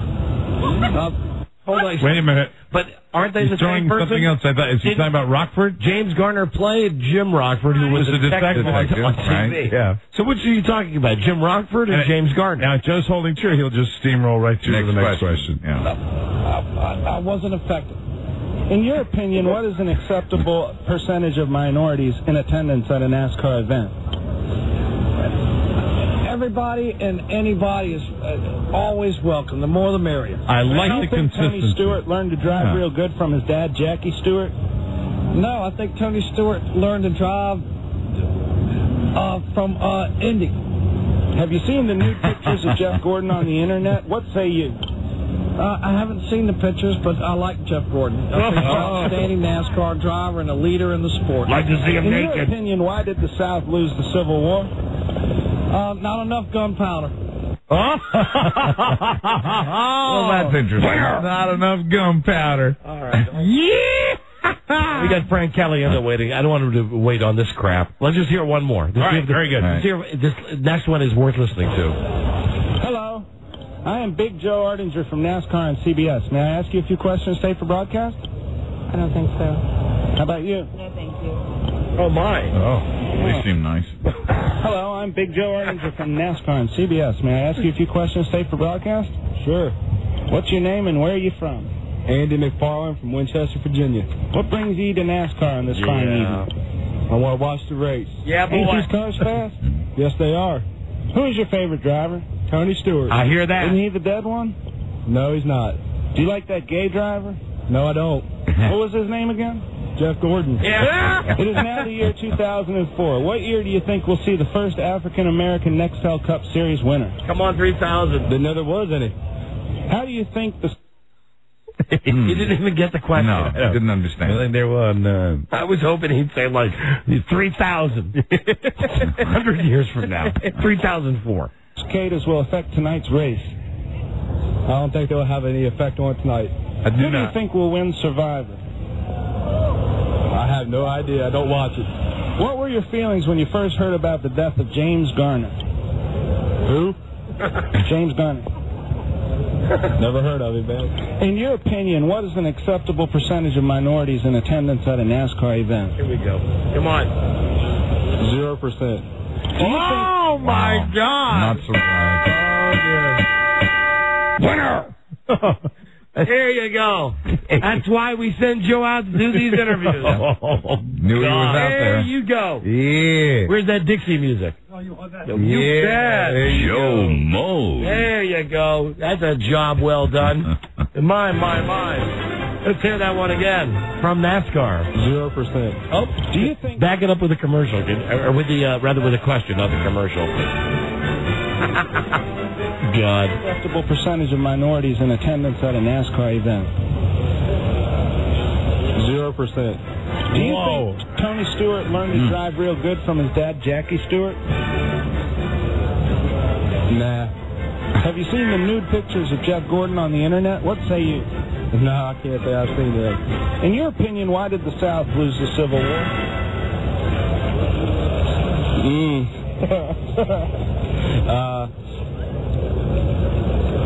Let me see here. What? Too many other northern soldiers.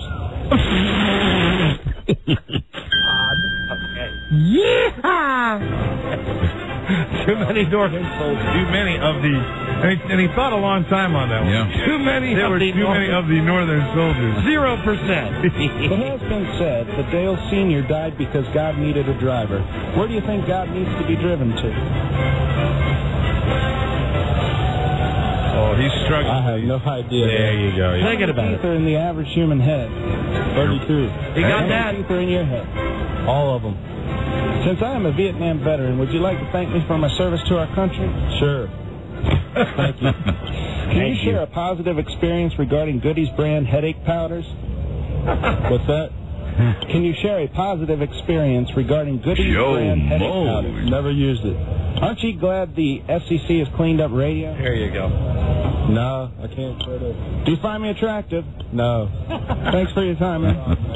All right, that's And a little Joe there, not thanks for your time. Thanks for your time, man. That's Joe at NASCAR. Thanks for listening to Joe Mose. Thank you. Joe Ardinger, man on the street. Oh, it only took like 5 people to get the guy 0%. Wow. 0%. Why'd the South lose the war? How you doing? Too many Northern soldiers. We got a break. We'll be right back. We're excited to meet this guy, Frank Caliendo. We are huge fans of Mad TV. We'll be right back. Is the Don and Mike Show. This is the Don and Mike Show. Did you hear I finally graduated? Yeah, just a shade under a decade, too. All right. You know, a lot of people go to college for 7 years. I know. They're called doctors. The Don and Mike Show. Hello. You can call Don and Mike anytime from anywhere in America. 877-365-3636. They're ready to believe you. All right, we are. I don't like you. Probably never will. You're a smug, unhappy little man, and you treat people like they were idiots. Thank you. Goodbye. The Don and Mike Show. Bye. Yeah, we getting that clicking when we get thunderstorms around here? Goodbye. This you should not do. You should not say he's an animal. You should not say he's Jacko. Jacko. Why did you feel clicking? I heard one of those little, the clicking sound like when there's electrical storm activity in the area. Me don't know. And like a big giant bolt of lightning. Me no. Come down into our headphones and fry us. Me know nothing. Here is Frank Caliendo, though. Hey, Frank. What up, dog? Frank, hey. This is the wrong station? You are funny always, and we are huge fans of yours. Well, thank you very much. Back on Mad TV. And do you know how many people watch Mad TV? I'm sure you do. It's like 5 million a week. Well, that's a lot. Yeah, but the NFL on Fox, one of the last sketches I did was 25 million. Right. I did a Rush Limbaugh sketch, so that's about 7 million. Howie Long once told me, he said, he goes, don't care about the ratings on this show because everybody in a bar is watching this show. Mm-hmm. There are 40 guys over at one guy's house just hanging out watching it. Do you get the people like me that say, I've said it for a long time, and I think there are other people I've heard say the same thing, that you guys have more of an edge than Saturday Night Live. We're talking about Mad TV now, or Mad NFL TV. Yeah, Mad TV, because I always said I started watching that in place of Saturday Night Live, and I like it more because you guys will do a lot of stuff that seems to me to be a little less safe. Yeah, and we're edited, so you can do other things, like you can do things with graphics and stuff like that, as opposed to SNL, right? Where they have to do everything live. Pretty much 80% of it's probably live. They do a couple other little things, but if you've noticed, this is just an opinion. I think some of their things that are taped have gotten more Mad TV-ish. Right. So their live stuff is always best because it's in the moment. I mean, you can't beat a live sketch, if you're going to do like a full sketch for 4 minutes, it's an acted out sketch with a character. Mm-hmm. You can't beat the live because the energy's there and it's like, oh my God, I'm going to blow a little smoke because I'm an enormous fan of yours, and one of the things that when I've watched Saturday Night Live, I always said they could use a guy like Frank on Saturday Night Live. They've got a great history of great impressionists on Saturday Night Live, but I think right now they could use, just the versatility that you have. I was actually offered it by the president of NBC, not Lorne Michaels. Uh-oh. So I had heard through the grapevine, Jay Moore, Jim Brewer, some other guys that said basically you don't want to even try it because if they try and force you onto the show, right? Then Lorne's not a part of it, yeah, right? And I don't know if I would have gotten it for real, but Jimmy Fallon was there. Right. This was his second year, and Daryl Hammond was there and was going to be there until he's still there. Right. So for me to sit there, what I needed to do is I'd never done a sketch off of TV. All I did was I was traveling around doing colleges and clubs, and I was just doing these impressions, and I'd never acted before. But the best on Mad TV was like the stuff like Roddy. Okay, never on Saturday Night Live. Never on Saturday Night Live. Rod loved the impression that I did of him, and he was. And of course, ladies and gentlemen, regretfully, he has passed. When he was showing people in his hospital room, he was supposed to walk on. And I'm not laughing. He was supposed to walk on to the show, and he was too sick to do it. He loved it. He was a great guy, and we did this. The final sketch that we did, the one we did before he passed away. Before Mad TV started inventing new ways for me to do it by doing caveman versions and stuff like that. Hey, those are funny. You don't like those? No, they're fine. This one was great, though, because it was Roddy breaking up with his wife. I know. They're all great. I've loved you my entire life. I thought we'd be together forever. And then she says, it's Mo Collins playing his wife, and she's like, I'm sorry, Rod, I want a divorce. Well, I guess my wife is going to get half of everything I own, including a brand new car. And you have to see it.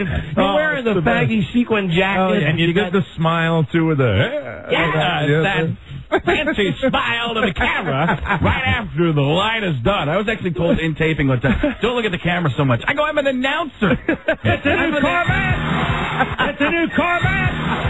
And the drink from the back seat, it's some friendship. So, I always liked Jimmy Kimmel on the Fox show. You know, he would do stuff that was edgy. They'd come back and those dopes, most of who have been on the show, so we can call them dopes, would like sit there and go, he's not funny, but you know he's funny. So Jimmy Kimmel leaves, and we think, who are they going to get to fill in? When you started, it was a little rocky, but I'll tell you when you absolutely won me over. And it wasn't even your performance. It was, I felt they were telling you, don't do stuff where these guys are going to cringe when you come back from the break. You did a bit last year where you played all of the guys, including JB. And they put Frank in makeup. And I mean, he didn't do like the, hello there, this am James Brown. Right, I mean, he did. Absolutely. It was James Brown. The words, the most important words were, the ones that we originally had didn't work. And I'd heard him do this eulogy for Otto Graham had passed away. And he was like, Otto Graham was a great man. And I heard him do that. So we were trying to write the bit, and it was like, JB originally said, I don't think it's bad. I don't think he's bad. And I go, that's not what JB would say. I go, personally, I didn't think it was that bad. So I kept saying that over and over and over. I'm like, personally, I didn't think it was that bad. So you write it around making it sound, which is what it's all about. Because at the time, I couldn't say other things. Right. I could say that, and I just squeaked out, and let's go back to Julian Barber. I tried to get that. And so when we did the bit, for people who didn't see it, which is most people, it's on my website, by the way. You can play it back. It's the best thing I've ever done. And it's madtvguy.com or frankcaliendo.com. Nobody can spell it. He does all of in this bit, you were Bradshaw, Howie Long, JB, and Jimmy. But the JB is the best because at the end they go to a split screen. Yeah. Because which one of them didn't believe that it was really you? JB didn't think it. James Brown. Here's the background of it. We had told him that, we had asked him if it was okay to do him because we didn't know if it was going to be. Right. So, and he's like, oh yeah, you got to do me. So he's a great guy. I mean, we've had him on the show phenomenal. Times. He's got a great sense of humor. So he was great with it. He's like, it'd be wrong if you didn't do it. Mm-hmm. So, I'll set up the bit for you. So I'm at the fake bar, which I did most of the weeks, and I'm like, listen, Fox usually gives me two minutes to do these bits. I don't know who I ticked off, but I'm only getting 30 seconds this week. You pour Joe Namath a couple of free drinks, and look what happens right after that. So Susie Culver, right? So I make the picks and I throw it back to. I go back to you. No characters, back to you guys. As me as Terry Bradshaw. That was not funny, Frank. Not funny, not funny, not funny. That was the not funniest segment Frank has ever done, Frank. Not funny. And then as Howie was a little bit weaker and he wasn't trying to be funny. He was just making his picks. And then JB, personally, I didn't think it was that bad. You hear it. I didn't see it. Yeah, and hearing it's just as great, but you had to see. You know what? Go to my website. Can you see if you can see a buzz? Can you pull it up on the website? All you need is there's a picture of the first page. Right. Is me as all four guys. Do you have it there, Buzz? So then what I'm it working does on it.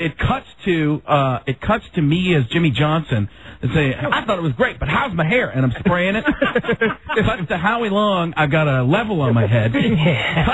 Cuts back to Bradshaw. There's a guy with a power buffer on his head, on the bald head. Now, when you do a great bit like that, and that was like a memorable bit. I mean, really, I'm sitting there. I swear to God, I fall on the floor. I'm laughing. How long do you write that? Do you improv that? Do you go in and just shoot stuff? Well, because of the split camera, or split screen, we're doing a lot of different things. So we shot 2 on one day. It was JB and Terry on one day, and then another day was Howie and Jimmy. So we split them up like that because you have to do it for the sides. You know, there's 4 split up into 4. Right. You do 2 on the left, 2 on the right, and then put it all together. You know, so basically put 4 together. It was a table of 4 Franks all talking with each other. And the other thing, of course, you're famous for is the Madden. Well, I got to tell you about the Madden because, I do Madden on this show, and I told Frank before he came in here that the Madden that I do, and I've done that a lot with great impressionists, is I don't do an impression of John Madden. I do an impression of Frank Caliendo doing John Madden. And I will tell you, when I got TiVo, the first thing that I wore the TiVo out with was the bit that he did on Mad TV. That was probably a throwaway bit for you, but it was the popcorn popper. We both saw that one. Yeah, and I didn't do it because I was trying to learn how to do John. I was just watching it because I thought it was the funniest goddamn thing I've ever seen. With you progressively getting more agitated and then burning yourself as John Madden with it. Hey, folks, it was just I love that. The thing about that is that's what makes us different from Saturday Night Live. You couldn't do that bit. Exactly. No, that'd be impossible to do it because because really I think when you throw in. And it's almost all little Monty Python with the burn makeup and then blood spurting. It was a lot of different things because the end move was kind of Farley-ish. From exactly.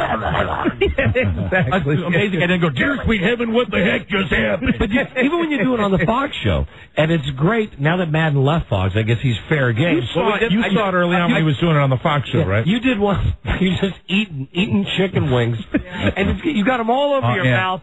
And I've gotten into a lot of trouble for those. And they come back from the break, and you know that the dummies on the show, they want to laugh at it. Right. But they're all afraid to laugh because it's the great John Madden. And we've had John Madden on this show like a million Santa times. Claus. Have you met Madden? Do you know how he feels? He doesn't like you doing it? He basically said, guys, people think that he is me, and he is not me, but people think, and he says the things that people think that I say, and I don't say those things.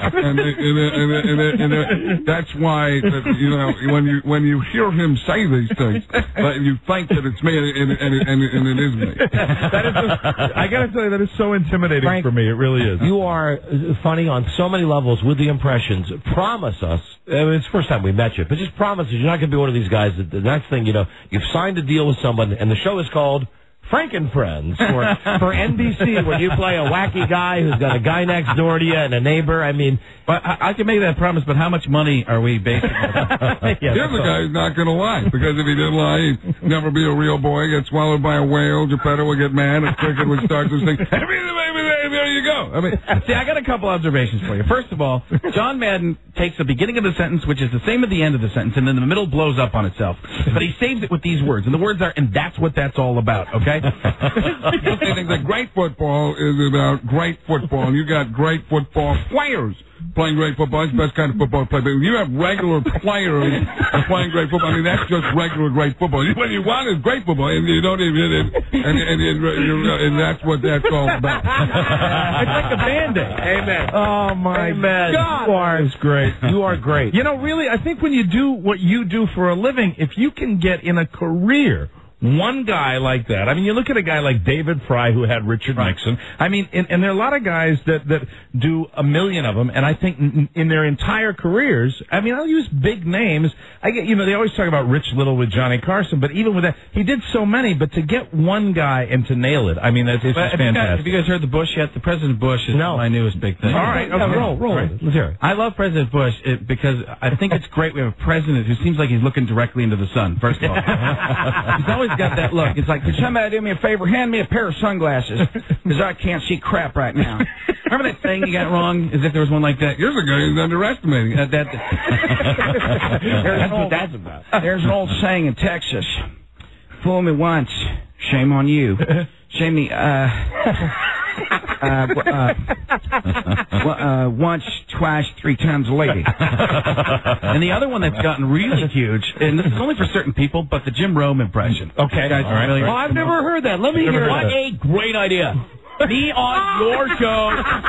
This is phenomenal. Don and Mike and I am in the jungle, but I'm on the Don and Mike show. How did that happen? Let me tell you. Right now, first, I'm going to pause for no reason. I swear to God, you got to have a 10-second pause. That is ridiculous. Clones, I am talking to you right now. If you do not hear me, you're probably dead. That is terrible. Get the gear. So what we did on Fox, that was the first one that got Bradshaw and those guys going, is I did Jim Rome. And believe it or not, as chubby as I am compared to him, I looked almost exactly like him. And we had a guy playing Al Davis. Okay. The guy was playing Al Davis, okay? And he was a 103-year-old man, owner of the Oakland Raiders. By the way, the Raiders hated me after. But a 103-year-old guy, and he falls asleep during one of Jim Rome's pauses. So at that point, I go, now I'm going to pause for no reason. Wait, pause. That is a great You don't. God damn that. I got a call from George in D.C. George, go ahead. Yeah, Jim. Thanks for the van. Got a take, and it's not going to suck. We have found the weapons of mass destruction, but they're all invisible. Great call. Whack 'em. The president of the free world calling the jungle, letting us know that the weapons are out there, but you can't find them. Oh, hilarious. That's good. That is so freaking right on. And the one thing the thing that changes things, or that gets people about me, is because once I set them up in the act, I just start going from person to person. So it's just like I've got bits, and then when I start going, it's just like going from Jim Rome to John Madden. We switched to Robin Williams. Who knew? It's time. It's a little Adam Sandler coming for you. Listen, President Bush is here, and here's Bill Clinton. I didn't think you'd call me, but that is great. Thank you. I can't believe it does the Chris Rock impression. Come on, white guy pulling that one off. Come on down. Wow. You're the next contestant out of the Price is Right. God damn. Caveman days, and here we go. It's snack bag of bugs, crunchy shells, crispy wings, low carbs. Snack bag of bugs from Foodco. And they can be yours if Price Right. If Price Right. Oh, because he's a caveman, right? It was a caveman. If Price Right. With Rock Bunker. Oh, my God. Okay, you didn't have to come in and perform. We were just happy to meet you, dude. I am a whore. We're happy to meet you. Now, when you're at the, here's your plug, at the Improv, God, you are a whore. Listen to this. Tuesday through Thursday night shows, Friday nights, Saturday night 2 shows, Sunday. How many shows? Well, you're doing a Tuesday through Friday? No. I'm Thursday, Friday, Saturday at the DC Improv. Oh, it says Tuesday, so you're not there. I'm gonna probably pop in there tonight, but just to work on some stuff. No, just to whore it out. Here's a guy who goes to the DC Improv every chance he can to try and sell as many tickets as he can, and then they sell out, and then people can't get in, and then he gets more money next time, and that's what that's all about. Dude is calling himself out on his promotional tools, and that is terrible. When you come on the Dawn and Mike show, you don't have to work the DC Improv into every sentence you say. You just did phenomenal. That's great. Now, I have on the website, there's downloads, and there's free downloads. There's CDs you can buy and stuff like that. Okay. We made these downloads free for Sprint phones. I get nothing from Sprint yet, but I'm working on it. There's a guy who really doesn't lie. Yeah. Oh, what tangled webs are woven. First we practice deception, and Wilbur lives, but Charlotte dies. That Charlotte was one sexy spotter. She was. This is the only guy I've ever heard work a Newberry Award winner into Don and Mike. I think that's great. Not funny, Frank. Still not funny. Personally, I didn't think it was that bad.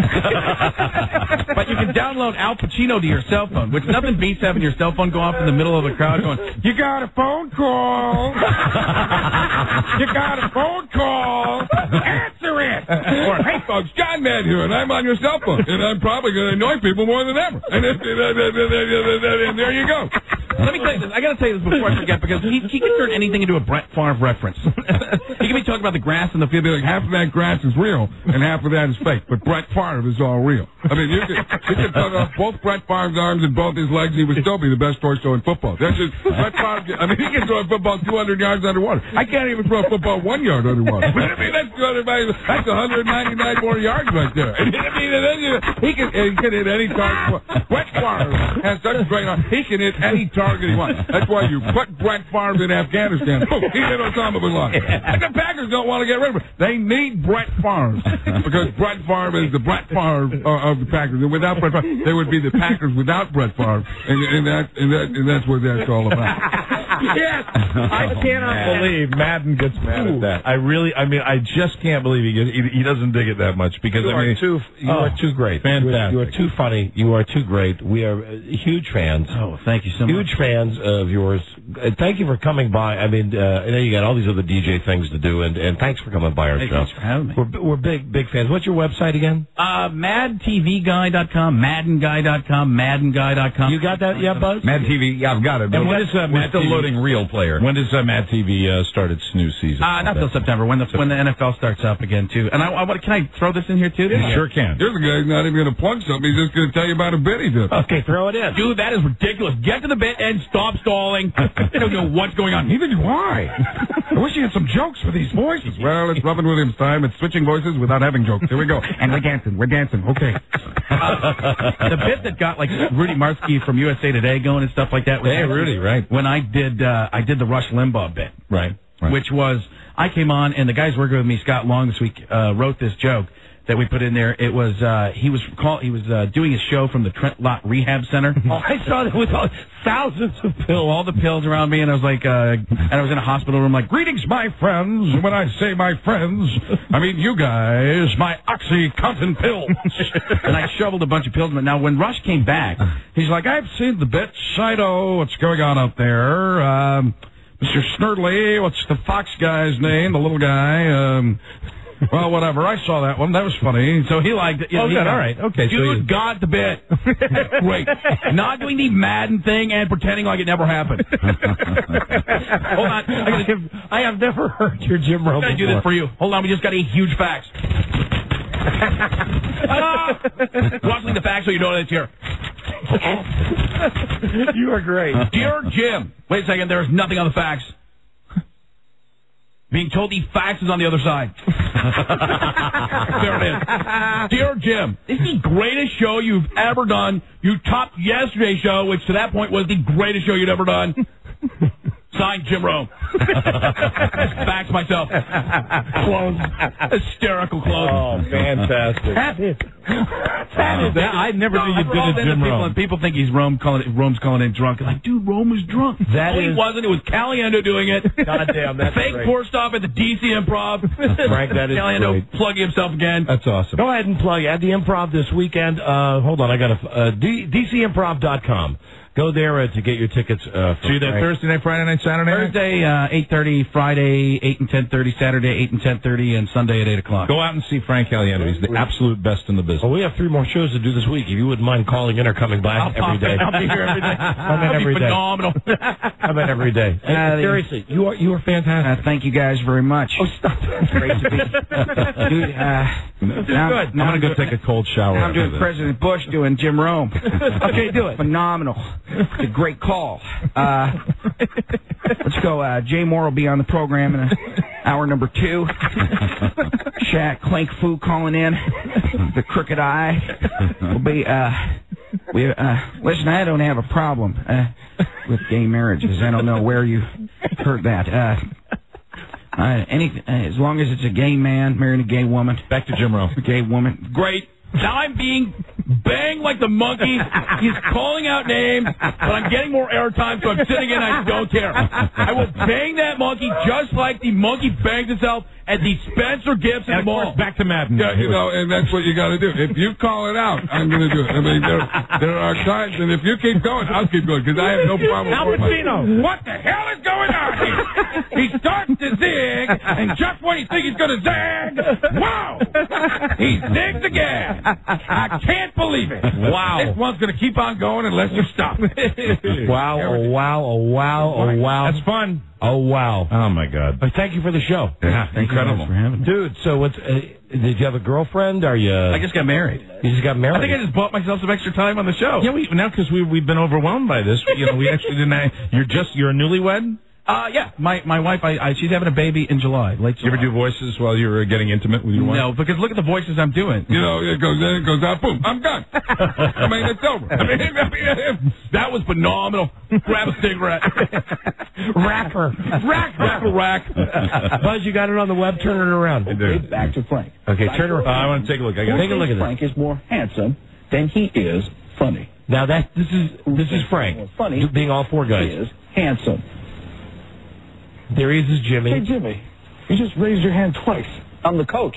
I can do whatever I want. If he gets to, I want to. You don't have anything you can say about it, and I'm going to keep doing it, and I get paid to do it. Well, this will never sort itself out. So I'm going to throw it back to, well, I guess me, JB. you know, it really would have been something if he had imitated me, right? And then their reaction. It was too great. I mean, I watch that show all the time anyway. Yeah, they're great. If you could see them off the screen, off TV when they're just going at each other, they're the funniest. They're great on TV. They really have a good time. And it's. I still say that I think that I have probably that gig, having to follow Kimmel, and then having to go with Terry Bradshaw, who's going to pretend to be Simon Cowell every week. I don't think there's a tougher gig in comedy, and I don't think I did. Believe me, I don't think I hit a home run every week. There were about 4 or 5 home runs this year. No. Listen, you get solid triples and home runs. I'm telling you, that's a tough friggin' spot because you have guys not like me who appreciate it. You have guys that are like, guys that are like football is everything, and they like Jillian Barber because they like a nice girl with big boobs. Well, also, when you dive in and you do the impressions of all of them, that's when you take that chance and it went over. Yeah, and then I think you cemented yourself. I went into the studio as Robin Williams with those guys one time, and I'm like, Howie Long, come on, this is a guy who speaks for Radio Shack. Let me ask you this. Did they hire you or build you? Come on. The Hulk was green. What's going on here? Bradshaw, here's a guy who supports Supercuts. Come on. Will they go crazy? Come on. Talk about steroids. Here we go. And we're dancing. So they didn't think we could top that one. And then we went in, because every time we did one that was better, they're like, they didn't think we could top it. And then when we did all 4 guys, we really couldn't top it. Because it was just because those guys really want to hear about. Who does your makeup on? Is it one person? TV people. Oh, really? Yeah, the Mad TV folks that do that. Jennifer Aspinall, who used to years ago do Saturday Night Live with Dana Carvey and Phil Hartman. She does the makeup at Mad TV and the head of makeup and helped me out at that. And it's just it's amazing because a lot of things we were doing from scraps. Like we didn't have the real parts because we weren't. The budget wasn't like that. Sure. That makeup, it's Rick Baker kind of stuff. You're talking tens of thousands of dollars. Well, that is in half. That is such a great spot on that show, and it's come along. It's one of those things. If you're watching with a group of people, you can easily identify who. First off, you all like football, but then that comes on, and then there are people. I've been in a room with people when like your Madden comes on, and I'm falling on the floor, and like there's 3 or 4 guys that are laughing, and then you got to know what you got to know. You got to be a fan first of all. There's Madden to get into. And then there's one guy sitting there who says, "What's funny about this?" Right. But because he's John Madden. Right. Come on, everything's funny about this. Look at this. He's got like 8,000 barbecue chicken wings. And because I'm such a fan of Mad TV, you're happy there? You're going to be there for the foreseeable future? Yeah, they just upped the show for 3 more years, and I'll be on it for 2 more. For 2 more? Yeah. And you always have to check with Fox. You always have to make sure with the Fox network because they lose a lot of good people. They really do. Well, Frank, thank you for coming in here. Well, thank you guys for having me. You're fantastic. You're right. You are fantastic. No. You are. I really appreciate it, and I thank you guys for having me in. Thank you for riffing. You're great. You're funny. Please get out of here. Not Frank Caliendo, ladies and gentlemen. You're great. All right. Good I just clap for myself. That's all right. We clap for ourselves all the time. Oh, man. And I will still continue to study you when I'm working on other impressions. I had a guy that showed up, and I know you're trying to get rid of me, but I had a guy. No, we're not. We got commercials. A guy showed up in Orlando that looked exactly like President Bush, and he's like, I just want you to know I'll be borrowing your President Bush impression. Yeah, there you go. Not the material, but I'm like, well, then I want a percentage. There you go. Hey, Mike, we haven't given me some cash. Send him a check. Why did you do Bush on Bush? No, not going to do it. Come on. No, come on. Fred Travalena, yes, not Frank Caliendo. Just do one time here for 30 seconds. When Fred Travalena is in here, I'll try to do that, but it's very difficult to do with Frank Caliendo. And that's great. It was very impressive. Thank you. It's a time we have to fight, get together. We have to put ourselves together and read Charlotte's Web like he was mentioning earlier. Penny saved is it's 1 cent. Spanish centavo that you put in your pocket at the end. That's one small step for man. And I'll walk around somewhere else. Yeah, it's a couple of steps petering out. Ask not what you can do for your country, but how you could help the guy next door. Yes, and hopefully that guy next door is your neighbor. And it's a beautiful thing. That's a draw. Life is beautiful. That's a draw, Mike. Oh, thank you. You've done good. Thank you. Don't ask I won't do You the done- Madden. you- I will you're not, like- I told him I won't do the You're Madden. like Apollo Creed against Rocky. I studied him, to do that Madden when I was doing it, and I still don't have it, and I won't do that. I'll embarrass myself. So that's it. You are the best, really. Right. You are the best. I didn't say that when Fred Travelina was in here. Well, yeah, hey, thanks. Thanks a lot for not saying that when Fred Travelina was Remember in here. those days? Ooh, that was tough. That was. Mhm. Now, Frank, now you got to get out because we talk about you when you leave. Phenomenal. Rack me. Great job I did. Thank you guys so much. I really appreciate it. Thank you. Go see Frank at the Improv. It's a great meeting. He's going to be there in D.C. this weekend. Don't be a stranger. And I am out. He's out.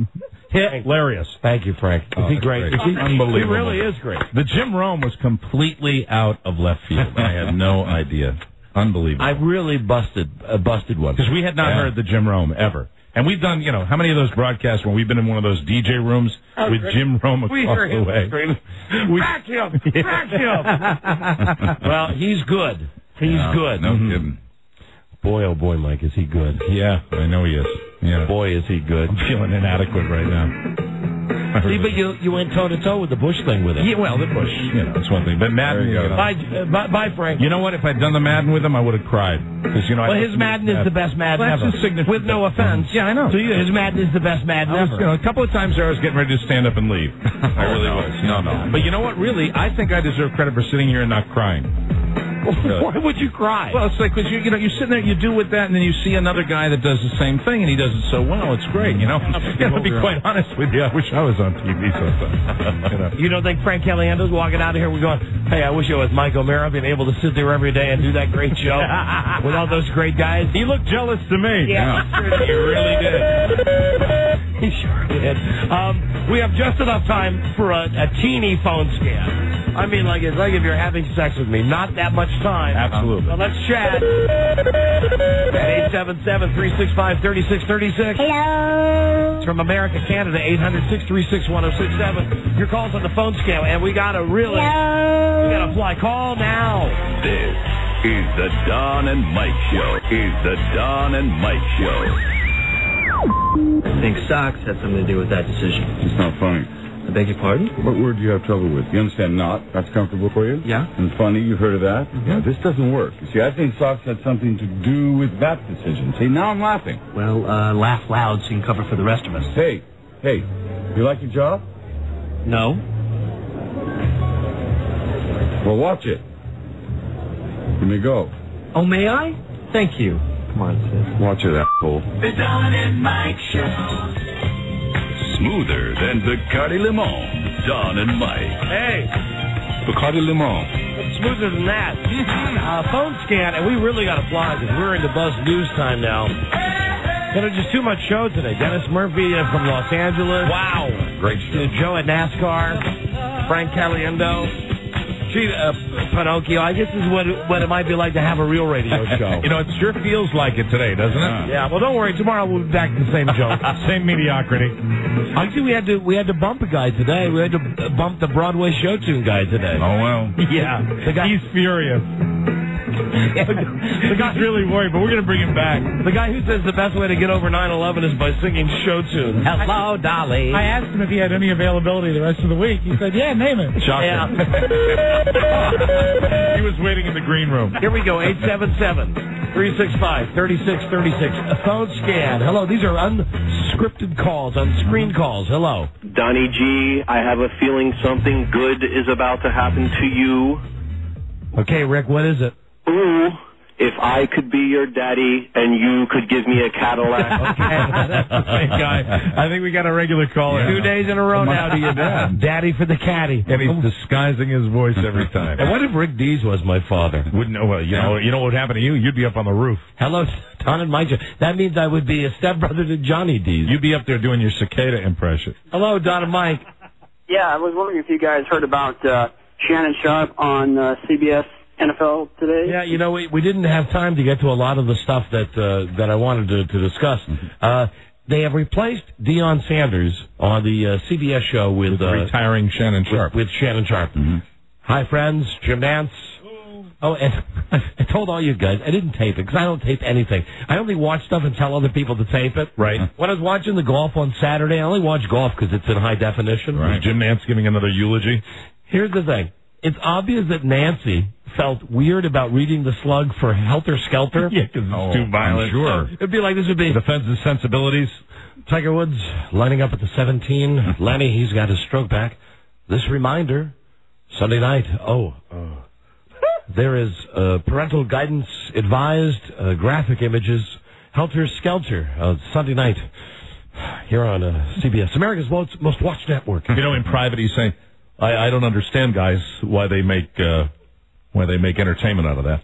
Yeah. It's some vicious, savage murder that really shouldn't be glorified. Why should they glorify that when they could be making a movie that just shows class? Like radio. Like radio. Why don't they make a movie about Vinny, our guy on the tower that just went in for surgery? Then I'm watching. Here is my only thought. Shannon Sharp will be great on that show. Okay. However, will he be as good as Sterling? Here's what you need. Here's what you need to do. First, he has to have more buttons than Deion. First, you put him in a 9-button suit. Yeah. Listen, Sterling and Shannon Sharp, I think really. And second, they can trump Deion on the look. No, Sterling does it. Sterling Sharp is the guy that played for the Packers.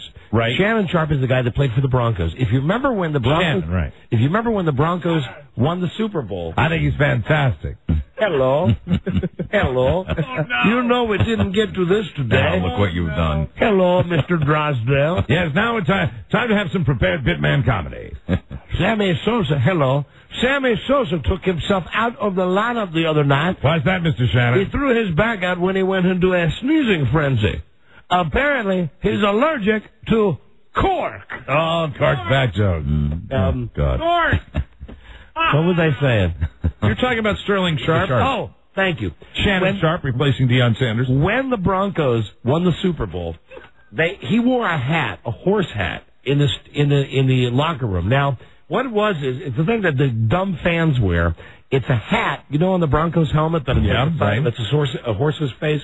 Well, it's this hat that was like Smarty Jones's face. Right.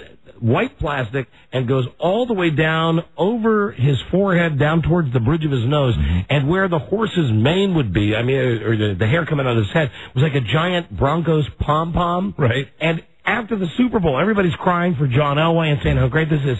And Shannon Sharp came in, I still remember, wearing the horse hat. Lenny put on that spectacular horse hat. Pure class.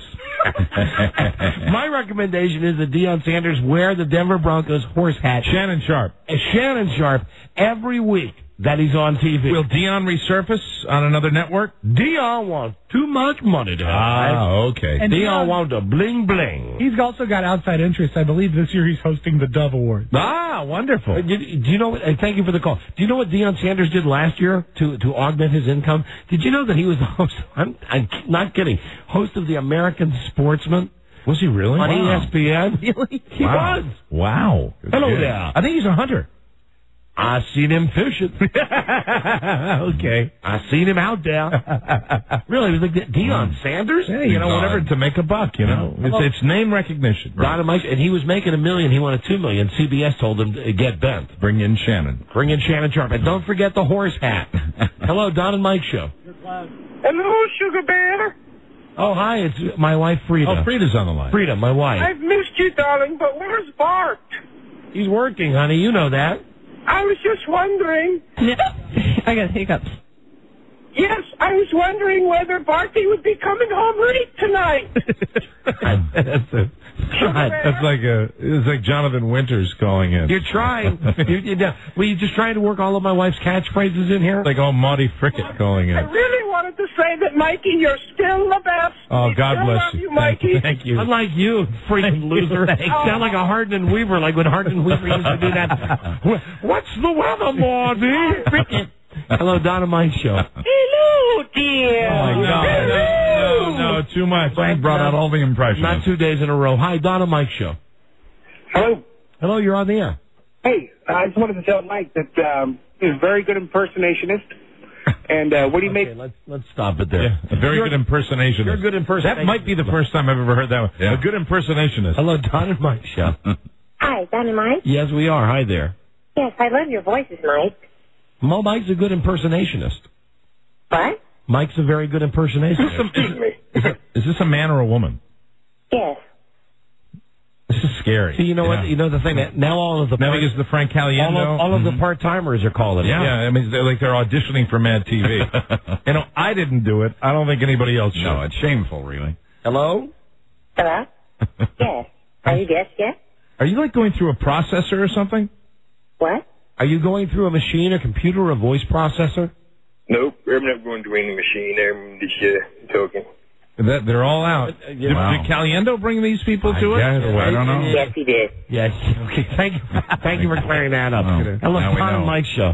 Hello, guys. What's going on? Well, Frank Caliendo may have brought them in, but Mike, you're taking them all home because you are a good impersonationist. I want to be called that for the rest of my life. Impersonationist. You like that better than mimic? I do. Oh, mimic. No, of course, that's always my thing with Gordon. Mike O'Mara, talented mimic. Mike O'Mara is a good mimic. He does me better than I do me. Where's my bowl? The yellow bowl? Yes. The last one is when someone called you a voice imitator. Hello, Don and Mike. Impersonationist. Hello. Hey, guys. What's going on? Hey, you're on the air. Hi there.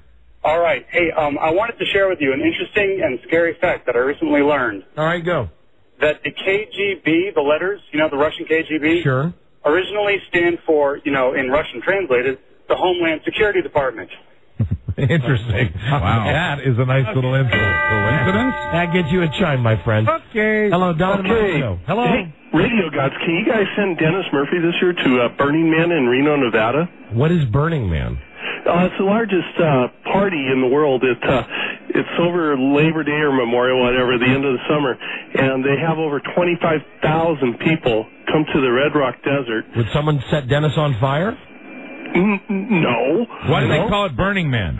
I guess the story was a guy who used to get beat up in San Francisco by his dad, so he had a man on the beach, and every year they would set it on fire in protest of his father. So it got so crazy. No, I'm sorry. Sounds like a really great party. Sounds like maybe you paid a little bit too much to the party, not exactly the theme of the party. So they have a party every year in Reno called Burning Man because a guy beat up his kid? Well, so the kid protested, and what, did he burn somebody in effigy, or what, burn a dummy? Yeah. It's I've never been there, and I've always wanted to hear it on national radio. You want to hear what, the Burning Man party? Yeah, Dennis Murphy to Burning Man. We got an idea guy here. And it's really in a roundabout way. I mean, so difficult explaining himself, but that's what it is. We've hired a producer. She starts in a couple of weeks. Thank you, though. Good day, guys. Remember, you're a listener, not a caller, and you just should feel lucky you're not going in the book today. Amen. Hello, Don and Mike show. Radio God. That guy was book worthy. Yeah. He was. Hello. Radio God. Yeah, you're on the air. Howdy. I don't want to steal any of Buzz's thunder or anything. Of course not. Did you guys hear that? Buzz, I love you. Uh-huh. Did you all hear that Seacrest is out for good? They're canceling his show. Oh, my God. One time. We have to do it. We have to do it. No choice here. I'm sorry. What's your name, sir? What's my name? Yes. Justin. Justin, last initial, please. Justin N. Justin N. Justin. Seacrest. Out. Seacrest. Out. Let's see. What, you're calling? Seacrest. Out. Calling from area code 302. Newark, Delaware, friends. Delaware. Okay. Seacrest out. Seacrest out. Seacrest out. Listen. Out. Don't hang up. Well, it doesn't matter. We got his phone number. Here's the deal. I'll take one for the team. No, you're not taking one for the team. You're taking this for you. You're taking it because you deserve it. Yeah, you deserve it. We had this several times during the broadcast today. It was our opening. Our opening was Leonard Goldman. Yes, who was Tony Randall. Tony Randall is dead. Had that earlier. Ryan Seacrest show is canceled. And we even talked to the girl that won the chance to be on the show, and she's still going out there to say on TV that Gay Don and Mike love Ryan Seacrest. See, I was in class all day. You look at all the Don and Mike fun that I missed. My friend, listen to this. Listen to what you made us do. Okay. Congratulations. You've been elected as a charter member in the Don and Mike Exclusive Listeners Club. Congratulations. You are now a registered Don and Mike caller and are entitled to all the privileges that come with said title. Get a sign. Be sure to watch your mailbox for your registered Don and Mike caller sign, which is to be placed prominently in your front yard. You have been profiled, tagged, and you are now in the book. Yes, good day. Good day. I said good day, sir. Good day, sir. Good day. Thanks, guys. All right, see you never. Bye-bye. Bye-bye. It's a tough day when we got to put two people in the book. That's 00000000009 and 10? No. 00000. Let's just skip all the zeros. What's his number? 10. 10. So you're both guilty of the zero thing. You get zero us to death here. All right, that's what I'm saying. I'm I think advocating. we just go to 10. Yeah, I'm advocating we drop the zero. Fantastic. Because eventually it will get to 7, 8, 9 digits. Oh, absolutely. You know, long before Thousands. long before our contract We'll have is to over. restructure the computer program. We have to leave the zeros. Right now, he's number 10. He's number 10. Shut up. Owning a radio was strictly forbidden. Verboten. One man found a way to bring good news to his people. He's Buzzy. He made it up. All right, Buzz. We're running short today. I know. I'm sorry about that. Understood. Great show. But we have time for news and comments. As always, what is your lead story, Buzz? Today, 4 people have been arrested for the beheading of Nick Berg. Oh, there you go. Stay tuned for news and comments coming up on the Don and Mike Show. Coming up on the Don and Mike Show. That was very professional. This is the Don and Mike Show. This is the Don and Mike Show. What's the word from Planet Crackpot? The Don and Mike Show. They will do you proud every time. Don Geronimo and Mike O'Mara. Hey, news fans, Buzz fans, sorry we had too much stuff today with Frank Caliendo from... Caliendo. Right. Right, like I said, Frank Caliendo. Frank Califano. From Mad TV and Joe at NASCAR. And anyway, time for Buzz with news. A Buzz brought to you by Smoke Break. What does that say? This is good smoke. Smokers break the nasty habit without gaining weight. Smoke Break. This is good smoke. The revolutionary tablet for smokers is available now at fine retailers. And I'm kidding, of course, with his name. Thanks very much to Frank California, who is great. He's the reason we're late today. He's fantastic. I love Frank Petroselli. And now here's Buzz. Hi, Buzz. Hi, Don and Mike. Well, 4 people have been arrested in connection with the beheading of American Nick Berg, whose decapitated body was found 10 days ago in Baghdad. No identities or other details are available. If you recall, there were 5 people standing behind Nick in that now infamous tape. His name, by the way, is now the #1 hit on search engines. Isn't one of the guys, like one of the... I know we... Do we still have the deck of cards? I have them at home. They're still out there. But I mean, are we still, the U.S. Army and the Navy, Air Force, Reserve, everybody, are they still going on? Because I think this guy's an Al-Qaeda guy. Wasn't the guy, though, the main guy in that, the one of the 5 guys who was in the beheading? Maybe the guy that actually even did it. Right. Wasn't he the Iraqis most wanted? In the deck of cards? I think he was. No, it's not him. Rob just gave me a regular jack of spades. That wouldn't be it. That's not it, Rob. No, it's not him. I bet it's a guy. I bet the guy. It's a good side profile. No, and this guy, this King guy, that's not him either, Rob. Is it a girl? No.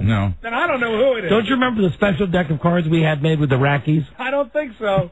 We had them made. We printed them. Well, I mean, we meaning the American people. Put them, and I have that at home, and I'll look through there and see the. But I thought that the cards were basically Iraqi guys.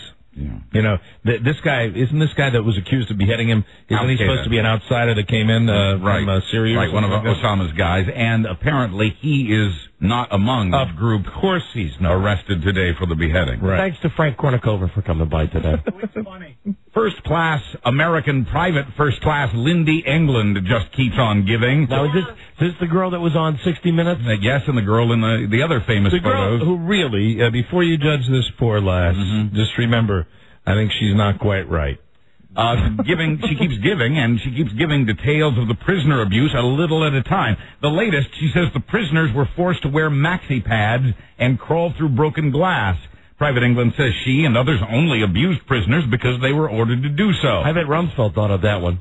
Rummy. She says she and baby's daddy, Corporal Charles Grainer, used needles and thread to sew up the wounds they had inflicted on those orders. Needles and thread. Regular needles and thread to sew up the wounds they created that they said that they only created because they were told to I've seen her, and I've heard people say she's butch, that, she's dykey, that she's masculine. I want to say this. Catty. What's her name, Buzz? Lindy England. And I'm not leading into the VD thing. I just want to... time I see a little girl. Yes, Ed? Of 5 or 6 or 7. Or 20 over in Iraq. I can't resist a joyous urge to smile and say, Hello. thank heaven. Yeah, Lindy. Yeah. For little girl. Let me just say. What a sweetheart. You can't spell G-I, or you can't spell girl without G-I. There you go. Right. I like that. Yeah, she's all woman. Isn't her name Lindy English? Yeah, it is. England. Lindy England. Doesn't that sound like she could be a porn star? Yeah. Lindy England. And maybe Lucky Lindy, as I like to Isn't call her. it like L-I-N-D-E-E or something? L-Y-N-D-D-I-E. Yeah. Lindy England. Redneck white trash spelling. There you go. One day we'll Come on. Make it crawl through glass. through the I'm a pretty girl. Here's your maxi pad. I'm sorry ye are bleeding, but I'll sew it up for ye. Hello, Mr. Rumsfeld. This is Lindy. I'm doing your work with maxi pads. Yes, sir. And then when they get cut up, we've done closed the wound with sewing thread. This is the war I like so bad. thank heaven. I'm all girl. Yeah. Thank heaven. I cut my hair real short, though. Thank you, Ed McMahon. Heaven for little girl. Not that little. And from our Homeland Insecurity Department, a story from Denver, the principal of an elementary school burst into a first-grade class and approached each student saying, "Bam, bam, bam, you're dead." He did it to illustrate the importance of the school rule about locking the classroom doors. This was one room he'd found unlocked. No, he's not retarded. One mother says her boy still hasn't gotten out of bed since the incident. I want to thank famous comedian and impressionist Frank Kajagugu for coming in earlier today. He wasn't too shy. Other parents say their kids were... Buzz. Other parents say Name it and claim it. their kids were traumatized as well by the principal. No comment yet from school officials. And by the way, in England yesterday, a man was sentenced to 3 months in jail after he challenged a fellow airline passenger to step outside and fight during a flight. The 30-year-old says he just finished a bottle of vodka. Oh, my God. Step outside. Oh, man. I haven't laughed that much since Frank Chipotle was here. Now, pay attention, Rob, because this is how it begins. Okay. The Canadian war against the United States. It begins, apparently, with pizza. The U.S. has struggled with its brother to the north for years over import-export items like wheat, lumber, and livestock. Now the commodity controversy is over frozen, self-rising pizzas. Incredible! Ottawa says it'll slap a 39% tax on said pizzas when they're made in the United States. But they say the U.S., specifically the people at Kraft Foods, fired the first volley by dumping ridiculously underpriced pizzas on the Canadian market, hurting the sale of Canadian pizzas. Take Kraft baby marshmallows, cover with feta cheese, serve it all with pickles and just a little brie, and then cover it with eyelashes. Another delicious taste treat from Kraft. Write your congressman, and remember, you can't... Daddy, where's the toenails? Ah, yes, toenails for flavor and texture. This pepperoni tastes like an invasion. Another pleasant invasion from Kraft. Rack him. Maybe you've gotten the email announcing a nationwide gasoline boycott on for tomorrow. It says we can really show the oil companies we're fed up with skyrocketing prices. The email says the industry would choke on its own supplies even with just a one-day boycott. I'm in. Provided everyone in America plays along. No problem at all. Can take care of it. I will be there tomorrow. Did you fill up today? I sure did. You filled up today. Of course you did. Yes. A spokeswoman for the oil industry says that's not true. No choking. Quoting her, I don't know where they get that. Quoting an economics professor, it's hard to think of anything less effective than a one-day boycott. I'd hate to have to choke you out, Buzz. Is that what the kids say? Choke you out? Yeah, choke you out. Right. Yeah. Hey, you know what? I think the industry is saying that, and I think that's just the reason people ought to do it. I got that email today from, it's been like 1,000 people, and you can always tell it's valid when it says, This is not a joke. Yeah, that's how you know. You know what? And you said I filled up yesterday. I did fill up yesterday. I'm going to walk to work tomorrow. Good for you, Mike. I'm going to hoof it. Really? Started about 8 in the morning. I'll be here. I'll look for you. I'll look for Skybox. Hey, you know, tomorrow I will have B.O. Yes. Like you didn't today. Hey! What's next? We got a break, Buzz. What's next? I'll tell you who isn't making money off the higher gas prices. Who isn't making money off the higher gas? Now, that's impossible because everybody makes money off the higher gas not prices. everyone, Don. You're a tricky conjurer. You are. You know, no, I'm not making money. Mike's not making money I off know why you're saying I have B.O. because there was a prettier girl in here earlier, if you know what I mean, right? Frank Caballero. Like he didn't have B.O. too? Yeah, well, it was horrible. He had pet C? See? Now I feel better. We'll be right back. This is the Don and Mike Show. This is the Don and Mike Show. Gosh, I hate to interrupt. It's all been so incredibly fascinating and entertaining and instructive. Really, the time has just flown by. The Don and Mike Show. Sniffalicious. The Don and Mike Show. Oh! Shizzle on my nizzle! And good tune time.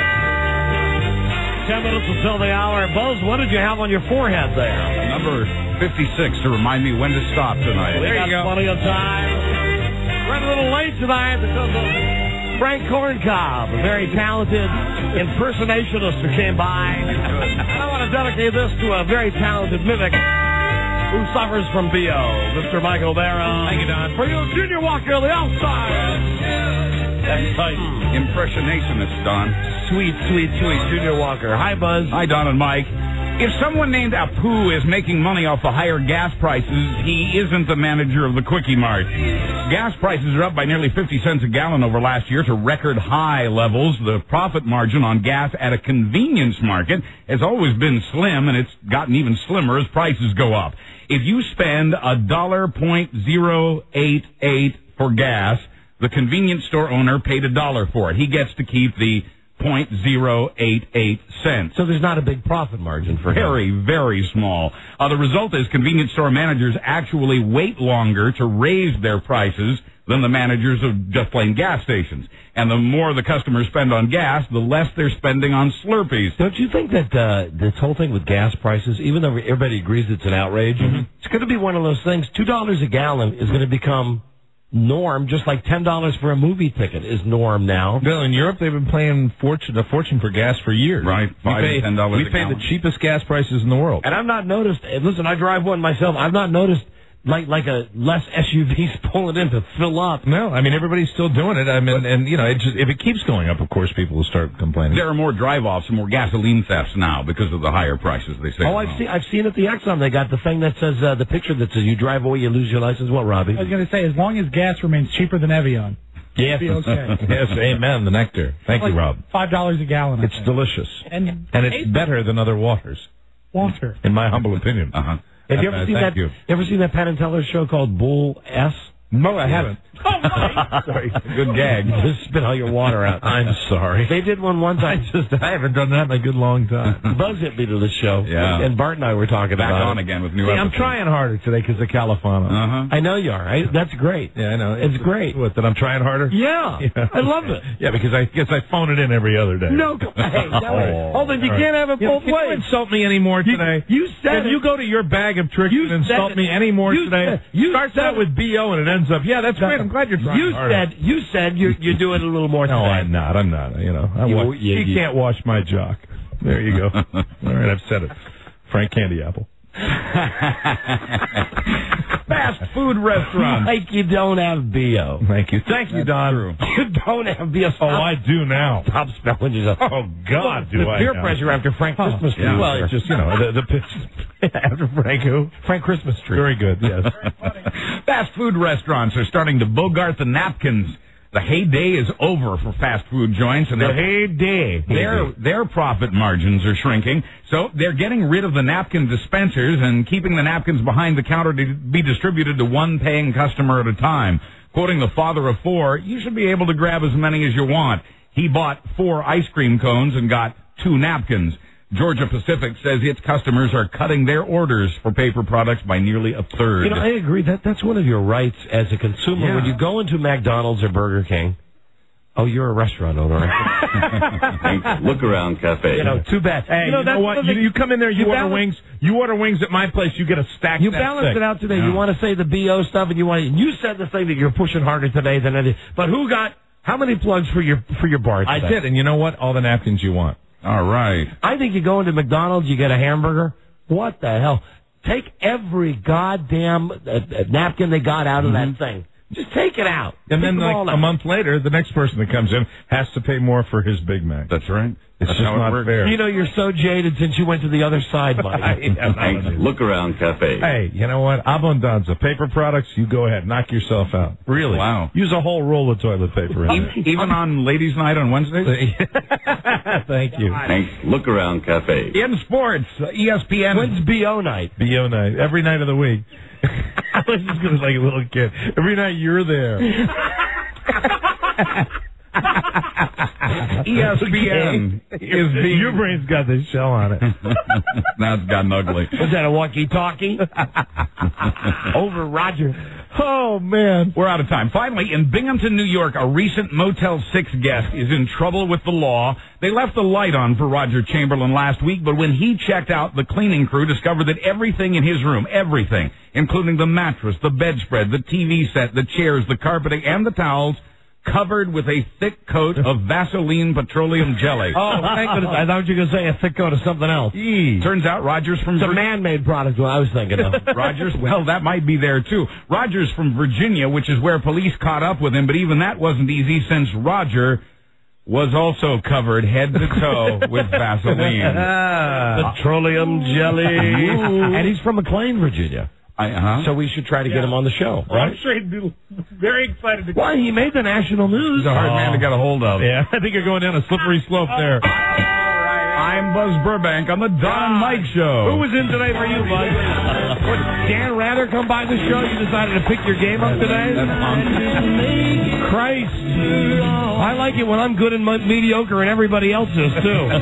Trying to bring it down to my level tomorrow. We're having fun now. That's it. We got to go. We'll see you with a new episode tomorrow. Good day to you, Good sir. day to you, sir. Good day to you, sir. Good day to you, sir. Don't have B.O. Thank you. Just a little bit. Beginning of the show. Yeah, right. Mike, everybody has B.O. Yeah, in one way or another. B.O. is for everybody. Oh! Yeah, shake. Don't need to say that. See that. You. Hi, Dennis's teeth. Wash behind your ears. Eat a lot. Till we meet again, this is Sammy Davis Jr. saying, be kind, be nice, and I hope the next performer has the pleasure of having as nice an audience as you've been tonight. And let me leave you swinging. This is the Don and Mike Show.